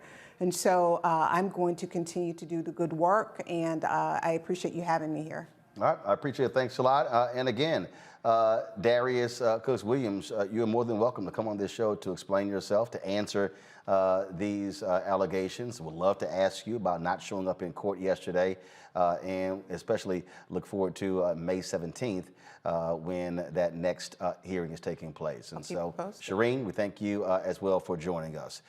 Folks, got to go to break. We come back, our Black and Missing. We'll also we'll talk about breaking news. Donald Trump, he got to pay Omarosa. I'm gonna tell you about that. And this video, Syracuse police, how they treated a black boy accused of stealing a $1 bag of chips. Folks are pissed off.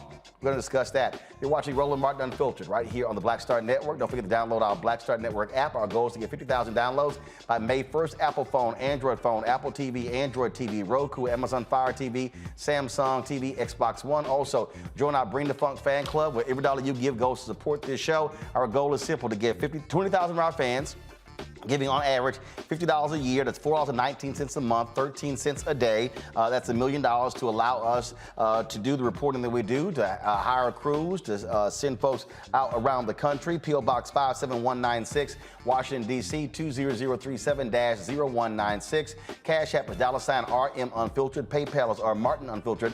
Venmo is RM Unfiltered. Zelle is Roland@RolandSMartin.com. Roland@RolandMartinUnfiltered.com. Betty Saucer writes, I'm very excited, delighted, and honored to donate for the third year towards the network support. Keep on keeping on with God's blessings. Betty, I appreciate it. Thomas Shearer says enclosed donation is giving in honor of Josephine D. Smith. I appreciate that. Mr. Justin Collins and Mrs. Is it Monty Collins? Okay, I can't read that. To Roland, thank you so much for keeping us well informed. We have followed you for many years and glad to support your work. Your work is excellent and you deserve the recognition and support. Thank you so very much. That is the Collins. So folks, thanks a bunch. I'll be back in a moment. I'm Dr. Jackie, and on Next, A Balanced Life, it takes a village to raise a child, and truer words have never been spoken. If you're raising a child, you know that it's a blessed challenge like no other. Even more so if your child has a disability. We'll talk to parents and our expert panelists about the best way forward for your child to help you maintain your own sanity on Next, A Balanced Life with Dr. Jackie on Black Star Network. We're all impacted by the culture, whether we know it or not. From politics to music and entertainment, it's a huge part of our lives, and we're going to talk about it every day right here on The Culture with me, Faraji Muhammad, only on the Black Star Network. When did you know that this is what I wanted? I think right after high school, because in high school I was in all the plays, but I was always funny, but I didn't know nobody would pay me for it, you know? And then I saw Eddie Murphy. This was like '84 when I saw Eddie Murphy. Eddie Murphy was the hottest thing in the whole wide world, not just comedy, but anywhere. He saved Saturday Night Live. If he hadn't starred in that show would be gone. He had done 48 Hours, Trading Places, his first Beverly Hills Cop, could wear the hell out of a red leather suit, and he wasn't but 23 years old. He was rich enough to pee cream, and he got all that telling jokes. I said, shit, I've been funny my whole life. I didn't know people give you money like that, so I went and got some Red Fox albums. I went down to my mama's basement where I was living anyway, and I stood in that mirror and played them albums and them jokes until I could tell them like they was mad. Wow. And that started me doing jokes, and then I went and did comedy in the street. I was standing on State Street, tell jokes and pass my hat, and white folks would come up and just hand me money, and I liked it.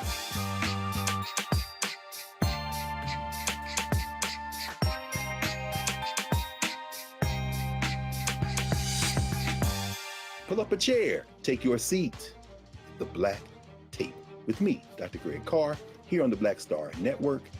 Every week, we'll take a deeper dive into the world we're living in. Join the conversation only on the Black Star Network. I'm Angie Stone. Hi, I'm Teresa Griffin. Oh, Roland. Hey, Roland, I am so disappointed that you are not here, first of all. Where's our dance? It's like we get a dance in every time I see you. And so now you're not here for me to dance with, sir. You and your ascot. I need it. I need that in my life right now. Okay, I love you, Roland. What's up? I'm Lance Gross, and you're watching Roland Martin Unfiltered.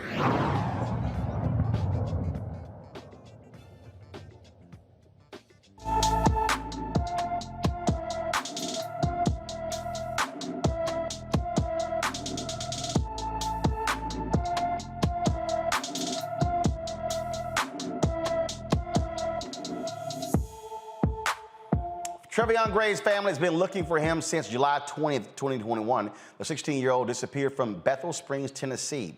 Trevion is 5 feet 7 inches tall, weighs 135 pounds, with black hair and brown eyes. Anyone with information about Trevion Gray should call the McNairy County, Tennessee Sheriff's Office at 731-645-5700, 731-645-5700. All right, folks, yesterday in our Where's Our Money segment, I was telling you about Wells Fargo, how the city of New York is refusing to open bank accounts with Wells Fargo because of their discriminatory past.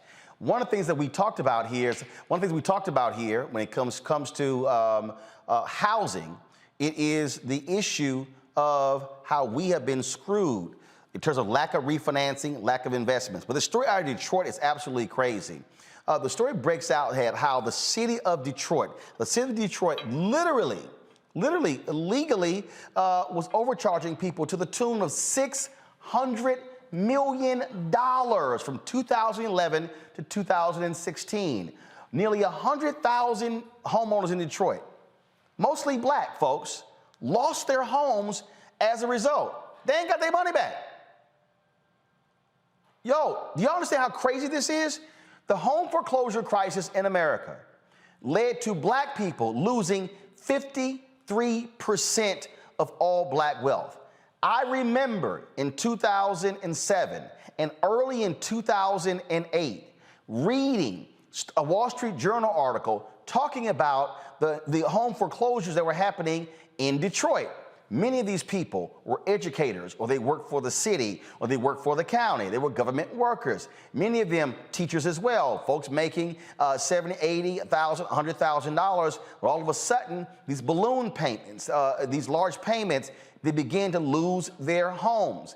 And the article, I never forget, it showed in all of these different areas how this was happening and how they were losing the home here and here and here, the tax assessments, all of those different things. Now, the homes in Detroit were assessed at 85% of market value. The Michigan Constitution says they can't be over 50%.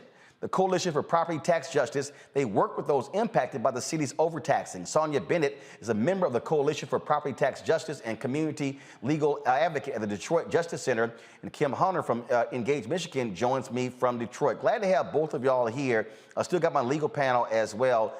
Sonia, I want to start with you. I mean, I was critical yesterday of Wells Fargo because here are black people not getting their homes refinanced during COVID at a 47% rate. Whites were at 72%. And so whites are saving hundreds of millions of dollars. Okay, black people were losing their homes, and these banks, oh, sorry about that, but the black folks now are renting. They don't own their homes. Now the families have lost out on their generational wealth as well. What is the city of Detroit saying? How are they going to make amends to these nearly 100,000 black people who lost their homes because they were taxed illegally? Well, they're doing what white folks do when it comes to talking to us about giving us our money back. They're ignoring us. Or the conversation that they're trying to have with us right now is that they have a legal opinion that says they can't give us monetary reparations, to put it in a word. They can't give us money back. They really don't want to give us property back or even tax credits on our tax bills. I lost my home due to illegal overassessment. I want my money back, just like all the rest of the Detroiters.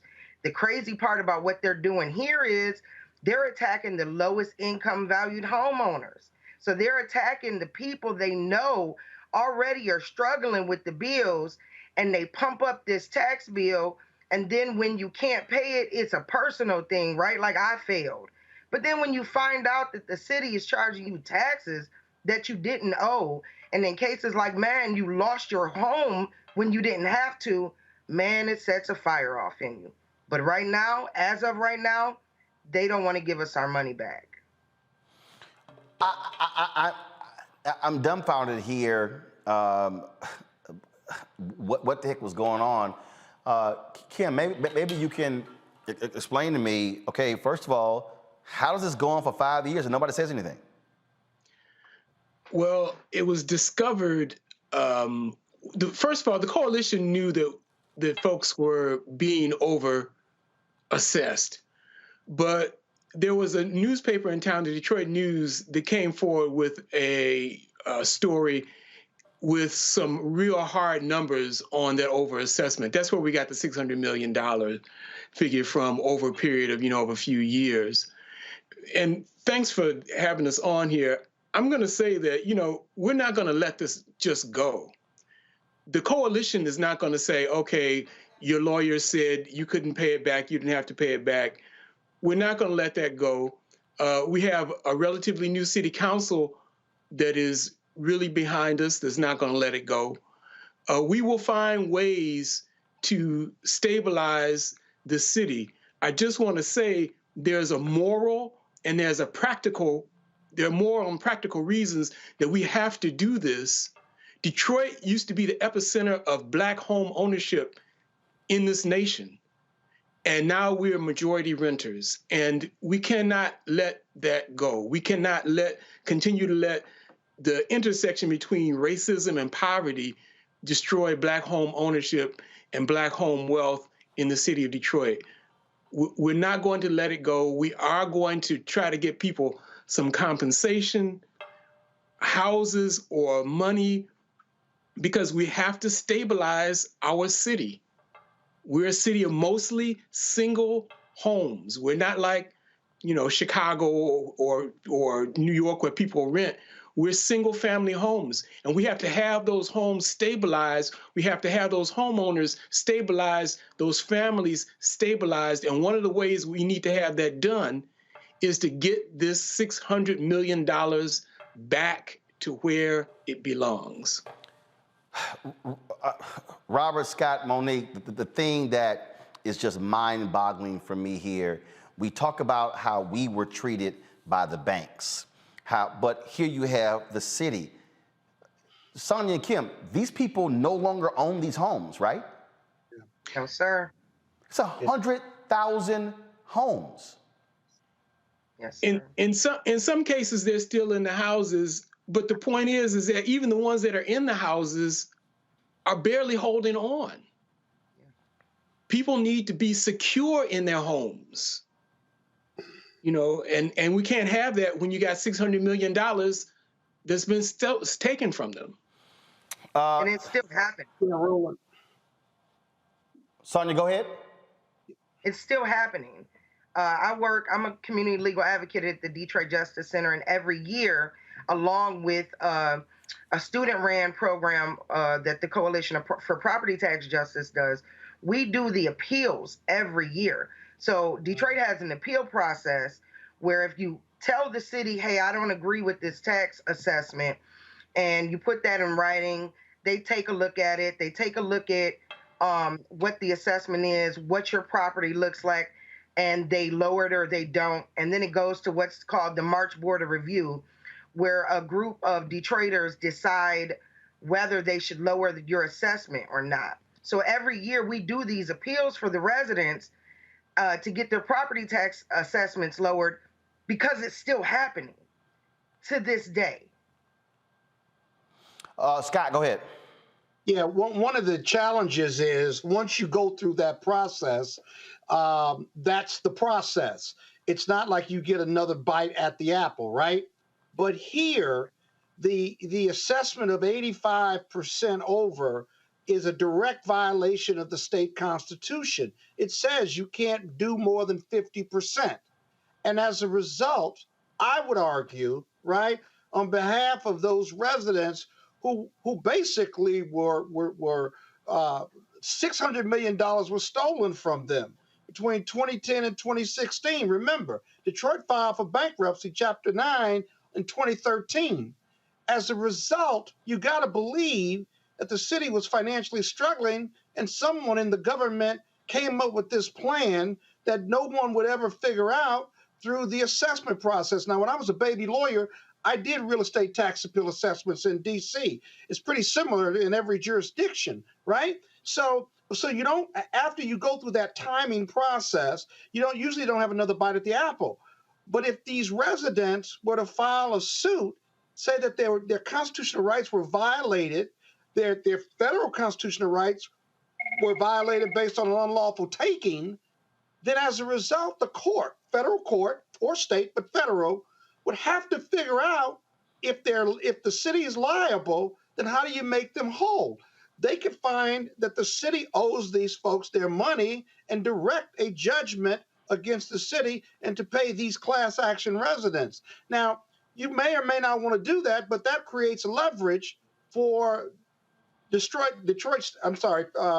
state officials and Detroit officials to figure out how to make this right. Because otherwise, you can't just walk away from $600 million that you just stole from people and say, well, too late and we can't do tax assessments. Well, the council can authorize in the budget a payment, yes, right? But what's going to make them do it, not on their time, and they can be as committed as they want, is going to be a lawsuit where it's almost hands down that they did this. And if you violated their rights, a federal judge or a state judge is going to have to find in their favor. It just doesn't seem like there's much argument about that. Now, I don't practice in Michigan, but those are two opportunities that you got to be looking at if you want to recover this $600 million. But you can't just take $600 million from your residents and say, too bad, too sad, and we'll catch up. We'll do it right next time. You just can't do that. So I hope the lawyers involved are looking at these opportunities, legal opportunities. Monique?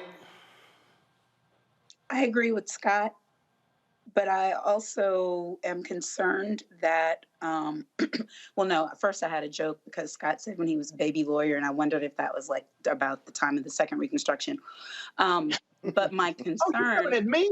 You coming at me? I ain't came at you. Okay, it's over. I mean, it's just, let's go. Let's shake it up for a little while. Goodness gracious.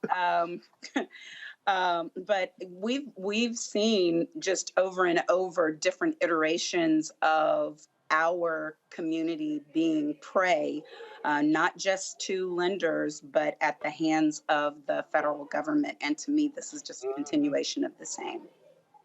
Robert?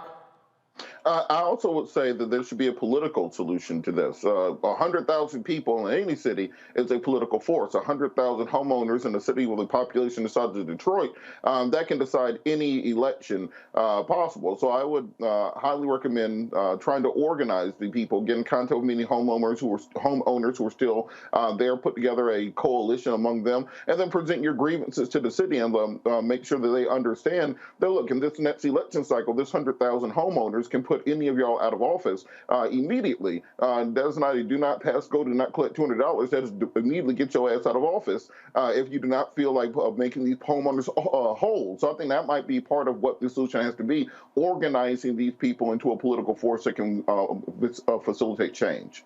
Kim first, then Sonia, final comment. Yeah, so we had 700 people at an event on Zoom, and the reaction was just what you can imagine. Most of them said, we want somebody to cut a check. We want some sort of compensation. So we are working to organize folks and put them together. But like I said, we're not going to let this stand. We're not going to let this continue as it's been and not let it be business as usual. We are organizing folks to try to make their voices heard with the city government. And we also have, like I said, a new city council, and they're helping us make some things happen. Sonia. So first of all, when it comes to the class action lawsuit, the first thing we have to do is challenge the legal opinion, right? Which is the city saying legally, and they're quoting something about credit lending when they say this. Legally, they can't give us cash back. So first thing that the lawyers involved have to do is figure out a way to challenge that legal opinion. Secondly, we've been organizing and yelling into the wind for almost 6 years now. We've been on local radio, we've been in the papers, and they ignore us. And when it comes to the city of Detroit and getting its residents to realize what's happening is happening systematically, and that it's not that you're so poor or that your neighborhood is so tore up that this is happening because of you, is like pulling teeth. But we are trying, we are organizing, we are fighting. It's just a real uphill battle because it's been hell trying to get people, even like yourselves, to listen to us about what's happening in one of the last chocolate cities. All right. Yeah, Roland, if I can respond just real quick. The lawsuit in federal court would be for a violation of your constitutional rights. it would not be in the tax setting, if you will. I understand that opinion, but it would be for violating your rights. And if you got a federal court order or judgment, the city would have to figure out what to do. Their defense could not be, we can't pay them back because your constitutional rights, federal and state, have been violated. Put the pressure back on the bad actors to do something about it. And to be honest with you, plaintiff's counsel would take this case, class action or individual, on a contingency fee basis. It wouldn't cost those residents who lost $600 million a nickel, because your rights have been violated, and it'll be hard for a federal court or a state court to argue otherwise. All right, then. Look, we surely appreciate it. Y'all keep up the good work. Keep fighting the good fight. Keep us abreast of what happens next. Yes. Absolutely. Thank you. All right. Thank you so very much. Folks, going to a quick break. We come back. Breaking news. Donald Trump, he got to pay Omarosa. I'm sure our lawyers don't mind when I tell y'all what happened with the arbitrator's ruling today. You're watching Roland Martin Unfiltered right here on the Black Star Network. I'm Deborah Owens, America's Wealth Coach. And on the next Get Wealthy, you'll meet Jandy Turner, who took her love of sports, expanded her network, and created a thriving business. I settled on developing a golf event planning business, which in and of itself has been very viable for me. One of the things that I've learned from producing hundreds, if not thousands, of golf tournaments is that business gets done on the golf course. All on The Next Get Wealthy, only on Black Star Network. Hey everybody, it's your girl Lunel. So what's up? This is your boy Earthquake. Hi, I'm Chaley Rose, and you're watching Roland Martin Unfiltered.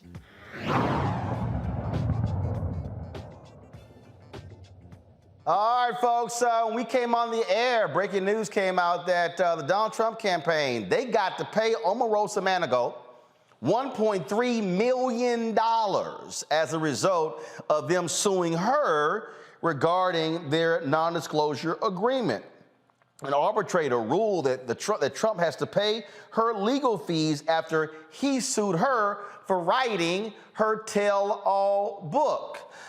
Monique, Omarosa, a good friend of yours, she, of course, feeling real good today. And the Trump folk, he just keep taking L's. Yes, I'm texting her. She's a first-year law student now, and she's in class, and they have to keep the camera on. She wanted to come and talk for herself. Don't worry about it. We'll get on tomorrow, Friday. Right. I know she'll make her way in, but she did send me some things showing that the somebody from the Trump camp told Politico that they're going to challenge the award in court. They're such bozos. They agreed to binding arbitration. It's not going to be challenged. This is the end of the road. I wish this was a windfall for my friend, but I'm at least glad that her attorneys who did a good job for her will get their money. Robert, Donald Trump and his stupid life, they love suing people. He hate having to pay, but all his punk ass does, he just taking these L's. Took a L with the election. He just keeps taking L after L after L. Roland, I'm glad that she was able to win. Y'all know damn well Donald Trump ain't paying none of this money. He ain't paying nobody. He's gotten away for the last 40 years. Like if a brother had this record of not paying bills, let's be for real here. So congratulations on winning, but Trump ain't paying none of that money. Well, Roland, both my colleagues may be right, but let me tell you what happens with binding arbitration. They can appeal it to the state court, but it's a very high bar. The level of review or the scrutiny or the standard of review at the state court level will be either abuse of discretion by the arbitrators or clearly erroneous of law, whatever state it is. And traditionally, state courts frown upon upending or granting any relief from binding arbitration. Now, they can tie it up in court, and then they can appeal that ruling to the Court of Appeals. So I'm not saying that she won't get this money. I'm saying it's going to be a minute, or it could be a minute before they stroke her a check, or they'll negotiate paying her some lump sum far less in order to avoid continuing to litigate. But if I were the Trump lawyers, I'd be concerned about litigating, because that's she's spending more legal fees. And then there's a provision that they could, in most states, whereby if There's Scott, that cricket Wi-Fi. Okay, hold on, Scott. You froze. What? You said there's a provision, then you froze. So what did you say? there's a provision, if I'm not freezing, there's a provision that says they could continue to get attorney's fees in some states if they lose on this appeal, because the arbitration award, the level of review and the level to turn that over is so high. So we'll have to watch that. And by the way, I gave you $1,000 and you've never given me a shout out. I'd appreciate a shout out. Well, I digress. I'm sorry. Forgive me. I'm sorry. When did you give that? Recently? Yeah, in the last week or so, I got my receipt and everything. I got receipts on you. How did you? I'm sorry. Did you give it via Square? Did you via Cash App, Square, Venmo, or Zelle? No, your people sent me an email and said I was supposed to give $1,000 a year in perpetuity. Okay, so you responded to the email? I did. I clipped it. I went on and paid the $1,000, and I ain't even got a T-shirt yet. Hold up. I'm checking. Or a jacket. I'm checking. I'm doing a search right now to see. I have T-shirts and sweatshirts and hats. You do what you got to do. I'm doing a search right now because Scott, you known to lie. You like Trump, so you known to lie. So ain't nobody lying. That money came out of my account. I'm checking. Yeah. I'm checking. Let's see here. All right, I got. In fact, I text you when I got it. I thought it was offensive. No, you text me complaining about it. Yeah, I did, but I did it grand, so you should have the text. I mean, let's just be clear. You text me complaining about you getting the actual statement. So let's just be real clear what you were talking about. You were complaining about. It was like an expectation. Like they sent me a email that said, "We ain't got your damn money yet. Where's our $1,000?" That's exactly what it sounded like. You damn Skippy. You damn Skippy. And we appreciate. Let me go to the other TV over here. So yeah, we appreciate Scott Bolden, invoice number 0001519-R-0003. And yes, Monique, yes, we were gangster. We were very gangster where it says repeats yearly. And look at it, indefinitely. In perpetuity, Monique. Can you believe they sent some shit out like that? Let me go ahead. Some as well. I know that. Let me just go ahead and blow that up, y'all. Hey, Roland, you gotta fix that, man. No, I ain't fixing a damn thing. There is no contract in perpetuity. Hey, say what? Say it again, Monique. I said I appreciate it because otherwise I would forget when it's my annual time. You still got a yes or a no, Scott. Stop acting like anybody can intimidate you. Wait, repeats indefinitely. Yes. I mean, my family gotta pay when I die. He gonna send a note to my family. Hey, I told you, my Aunt Betty, my mama's old. No, I told you, Scott, my Aunt Betty. My Aunt Betty Kirkendall, my mama's oldest sister, told her daughter Sharonda, she said, after I die, you are to give my annual contribution to Roland Martin Unfiltered. And my cousin Sharonda sent me a text saying, Mama, I had to promise Mama that I will give every year in her honor. Mama made me promise before she died. So Scott... So Scott, I ain't in that family. So Scott, I ain't got no Sharondas in my family. So Scott, to Erica and the whole family, if Scott becomes an ancestor, repeats indefinitely. So Scott, well, you can be in heaven with my Aunt Betty saying we still supporting Roland Martin Unfiltered. Yeah, that's it. So that's right. You don't talk about them the way you talk about me. Hell, at least talk nice about. Say one thing nice about me, Roland. One thing nice about me or the Kappas. Just one. I just gave you $1,000. God damn. Say something nice. You want one? Just one thing nice. You want one nice thing?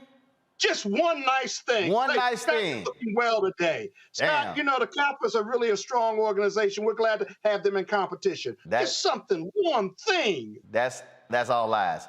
Oh, I got it. The best. Here we go. The best thing about Kappas, your middle name is Alpha.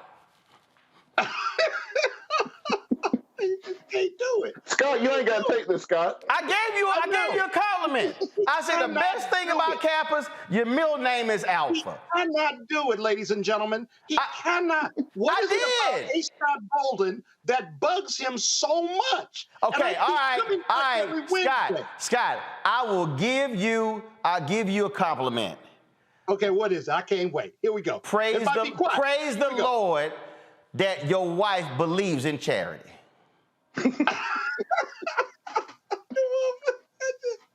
Praise the Lord that Erica is such a Proverbs 31 woman.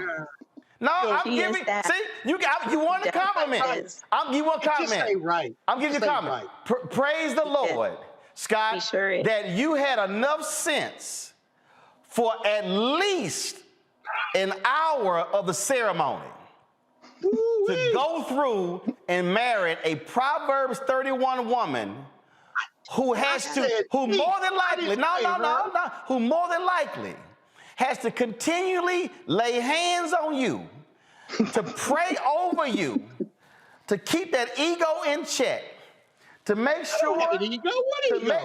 You asked me to say something nice. I'm offering praises to absolutely your better superior half. You're going to do right by me one day, Roland. You hear me? You're going to do right by me. I'm just saying, that's all you get. Going to a break. Right by me one going day. to a break. Right by me. Look, hey, I gave you two. I guess. Okay. See? That's the best we're going to do today. One was $500. The other one was $500. I gave you two. All right, y'all, when we come back, we're going to talk to a brother who created an app to make it easier for folks to stay in contact with their loved ones who are in jail. You're watching Roland Martin Unfiltered on the Black Star Network. We're all impacted by the culture, whether we know it or not. From politics to music and entertainment, it's a huge part of our lives, and we're going to talk about it every day right here on The Culture with me, Faraji Muhammad, only on the Black Star Network. I'm Deborah Owens, America's Wealth Coach, and on the next Get Wealthy, you'll meet Jandy Turner, who took her love of sports, expanded her network, and created a thriving business. I settled on developing a golf event planning business, which in and of itself has been very viable for me. One of the things that I've learned from producing hundreds, if not thousands, of golf tournaments is that business gets done on the golf course. All on The Next Get Wealthy, only on Black Star Network. When did you know that this is what I want to do? I think right after high school, because in high school I was in all the plays. Well, I was always funny, but I didn't know nobody would pay me for it, you know? And then I saw Eddie Murphy. This was like 84 when I saw Eddie Murphy. Eddie Murphy was the hottest thing in the whole wide world, not just comedy. But anyway, he saved Saturday Night Live. If he hadn't started that show would be gone. He had done 48 Hours, Trading Places. His first Beverly Hills Cop, could wear the hell out of a red leather suit, and he wasn't but 23 years old.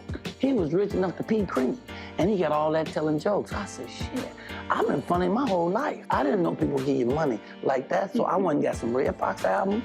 I went down to my mama's basement where I was living anyway, and I stood in that mirror and played them albums and them jokes until I could tell them like they was mad. Wow. And that started me doing jokes, and then I went and did comedy in the street. I was standing on State Street, tell jokes and pass my hat, and white folks would come up and just hand me money, and I liked it.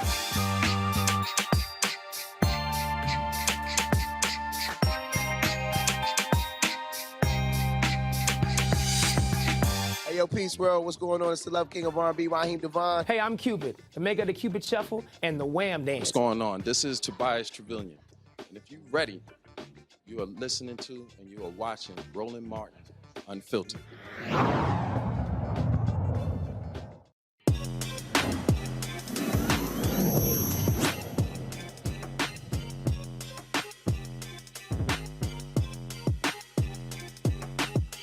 All right, folks, a former inmate turned CEO has launched an app that sends postcards to prison inmates.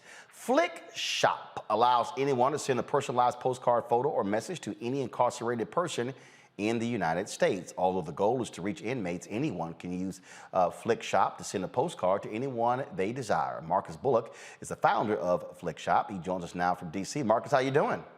What's up, man? I'm super pumped to be here. All right, so where did this idea originate? You know, I mean, I'm super passionate about wanting to connect families with their incarcerated loved ones. It started with me wanting to connect with my friends who were in prison. I went to prison when I was a 15-year-old kid for carjacking somebody in a shopping mall parking lot out in Fairfax. I got sentenced to 8 years in adult maximum security prisons as a result of that stupid decision that I made as a 15-year-old sophomore in high school. I spent the rest of my teenage years in my early 20s growing up inside of the state of Virginia, some of the state of Virginia's worst prisons.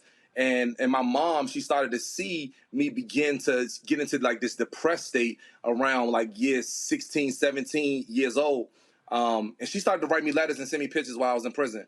It saved my life, and I wanted to be able to give that back to some of the other folks that were still in prison that I left behind. But then you went to the technology side, and so how did that come about? I mean, if I'm being honest, it didn't start off with me just launching a tech company. I mean, now we're one of the most talked about social impact apps inside of the App Store.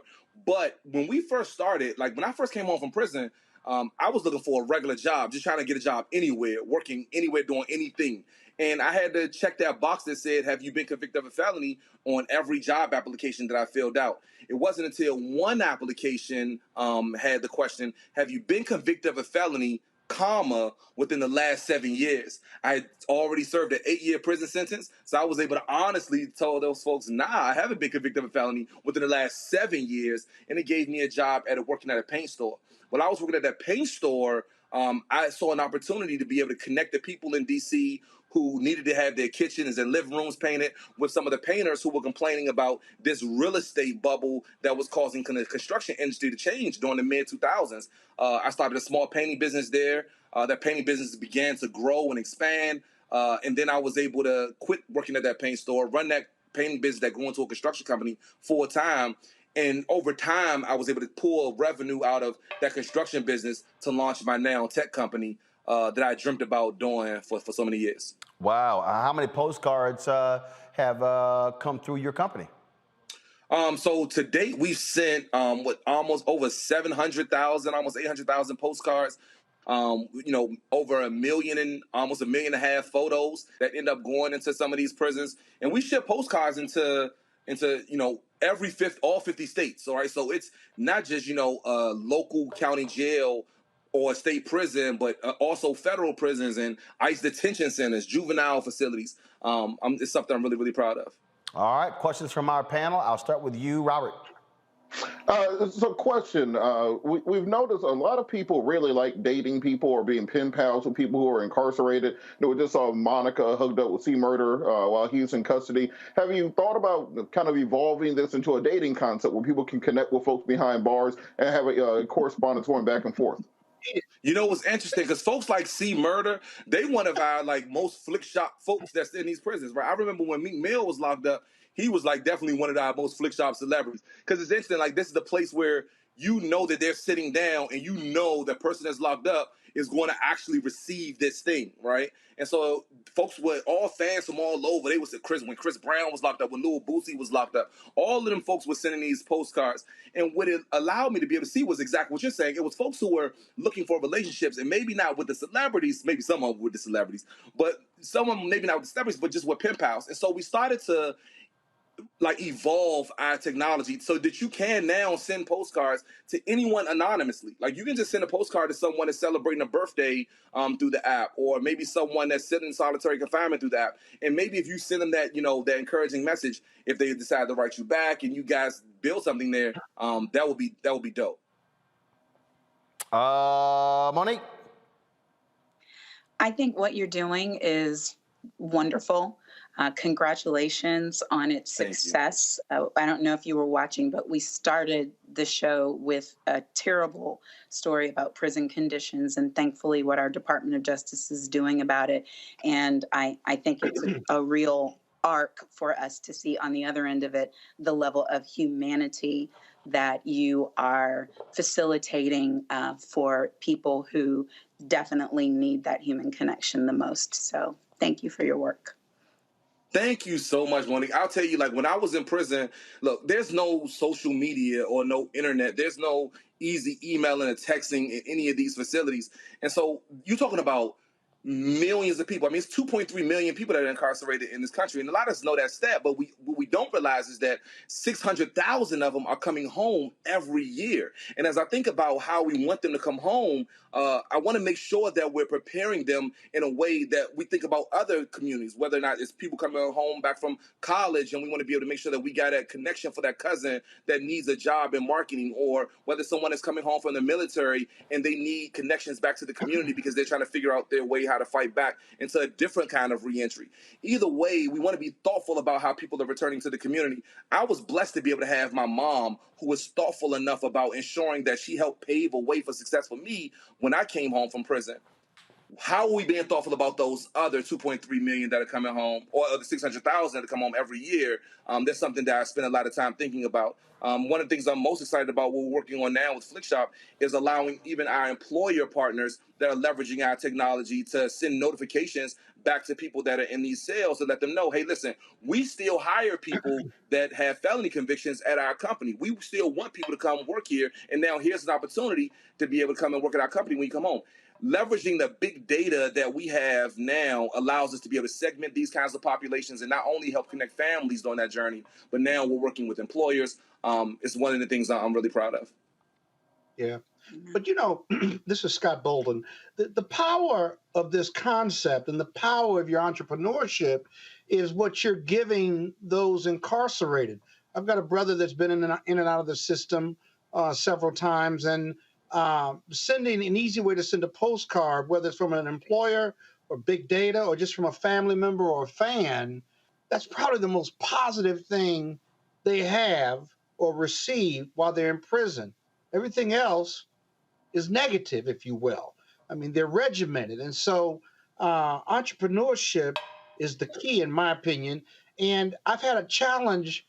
It's been a challenge getting my brother to take up the entrepreneurship mantle. As a felon, it's hard to get a job because of those questionnaires still, notwithstanding. And so could you talk a little bit, or as long as Roland will let you, about the power of entrepreneurship compared to your incarceration, where you are now, versus where you'd be if you were still, quote, looking for a job, versus really creating opportunities to employ others and you own the company? I mean, absolutely. Look, you hit the nail on the head. If I'm being honest, one, I'm grateful for that one application that had that comma, on, after that question, have I been convicted of a felony? Because it allowed me to answer it in an interesting way, right? But the interesting thing about that is that I filled out 41 job applications before I got to that 42nd one that allowed me the opportunity. Now, they're talking about the same Marcus at the first 41 that landed on that 42nd that allowed for me to transform that into something amazing like our construction company that eventually allowed us to be able to launch this tech business. One of the things that, our family suffer from, our brothers and our sisters that are coming home from these cells is not the lack of brilliance. There's no shortage of brilliance that are sitting in these cells. Really, a lot of it is about the social capital, access that folks don't have when they come home. And if we're being thoughtful about helping to prepare people for a real reentry pathway when they come home, it's sometimes going to look like entrepreneurship. That's going to look like that's the best route. It's going to be the route that will allow you to create some sustainability around how you want to live your life.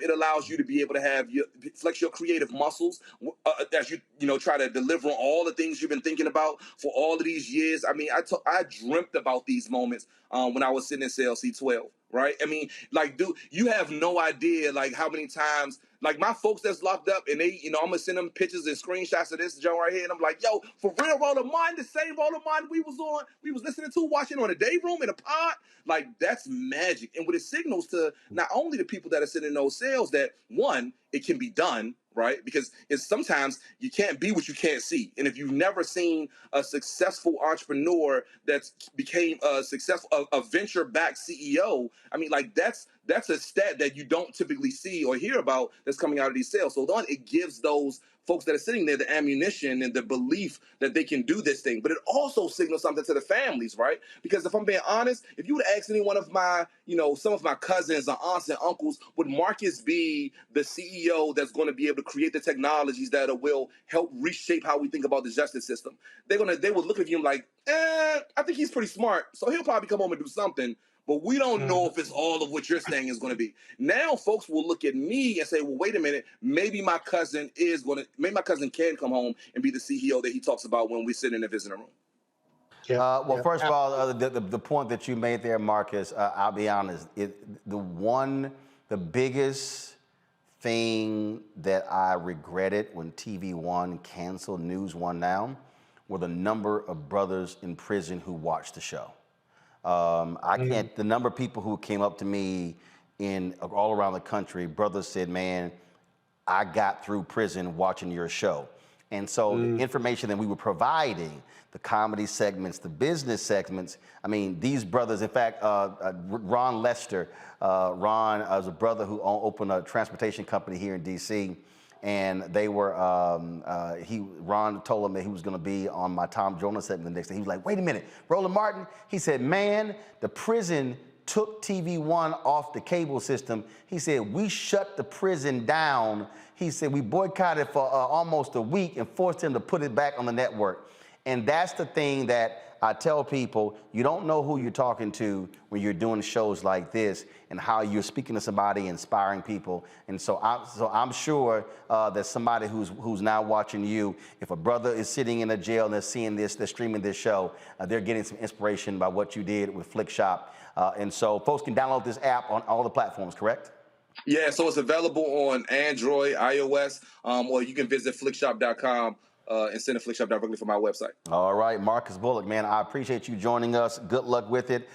Can't wait till you hit that 1 million mark as well with those postcards. We appreciate it. Thanks a lot. My God. Thanks again, man. This is a surreal moment. And better believe it's a bunch of dudes in the housing unit who are going to be super excited to see my face on a show that, with somebody that we've watched for years. So thank you so much for this opportunity. Brother, I appreciate it. Thank you so very much, and congratulations on that. YouTube, y'all hurry up. Y'all got 11 likes before we hit 1,000. That's it for today's show. It's some stories we didn't get to. We're going to cover those tomorrow, but I'm not going to be here tomorrow. First, I got to go speak in Clemson at their Men of Color conference. I've been there a couple times before, and also I'm literally flying up tomorrow. Speaking, I'm flying back because tomorrow's also my 21st wedding anniversary. This is Reverend Dr. Jackie Hood Martin. This is a photo that I shot before I went to Liberia. But this is the photo we got married 21 years ago. And so all y'all folks who think it's new that me wearing African outfits, I got married in a white and gold one. So don't sit here and try to play a brother, okay? It ain't new to me. I didn't just start wearing them when I went to Ghana and Liberia, so y'all might want to go ahead and check yourself. So again, I will not be here tomorrow. Who's sitting in tomorrow? Reese is going to be sitting in the hosting chair tomorrow. Y'all know she's going to be cussing up a storm, so just go ahead and let y'all know. When all y'all still watch tomorrow's show, we got some great stuff for y'all tomorrow, so don't miss it. Don't forget, if y'all haven't seen my Michael Collier interview, go ahead, go to the Black Star Network app. Absolutely hilarious. Check it out. We also, the first 7 parts of our Ghana series, also on the app. Fantastic. If you have seen that, so go check it out as well. And don't forget, we're trying to hit 50,000 downloads. Keenan, send me a text. Where do we stand now? How many downloads do we have? We want to get 50,000 downloads by May 1st. Hit all the platforms. We're on all of them. Android phone, Apple phone, Android TV, Apple TV, Roku, Amazon Fire TV, Xbox One, Samsung Smart TV, and of course, please, man, y'all blew it out yesterday with your contributions. I asked y'all, let's raise $5,000 to hire a business writer, and I'm actually gonna make it a 3-month project where we're gonna simply we're gonna target all these companies, and I'm adding one thing, all these companies that talked to all the promises they made at the George Floyd's death, we're gonna call every single one to see how that money is being spent. Yeah. We about to check some folks for real. And so, Scott, your $1,000 will certainly come in handy to pay that business writer. So your donation was on time. So we appreciate that for a Kappa doing something good for a change. Y'all, go ahead and P.O. Box, send a check or money order 57196, Washington, D.C. 20037-0196. Monique, when you send your money, I need to double check to see if yours came through. Cash App is $RM Unfiltered. PayPal is R Martin Unfiltered. Venmo is RM Unfiltered. Zelle is Roland@RolandSMartin.com. Roland@RolandMartinUnfiltered.com. That's it, y'all. Again, I'm gonna be chilling tomorrow for the anniversary. Have we finally hit 1,000 likes? Man, y'all gotta stop having me try to beg y'all to hit 1,000. It don't make no sense. We had 2,500 people watching at one time on YouTube, and here we finally crossed 1,000. All right, y'all. Again, Clemson, I'm gonna see y'all tomorrow. Talking to the brothers. I got a word for y'all. Trust me. And also to all my Texas A&M folks, tomorrow's also Aggie Muster, where we remember all Aggies who died in the previous year. So shout out to all of my Texas A&M family members, especially those black Aggies who passed away in the last year. Folks, that's it. I'm gonna see y'all on Friday, but y'all come back here tomorrow. Y'all know how we do it. Holla! Martin!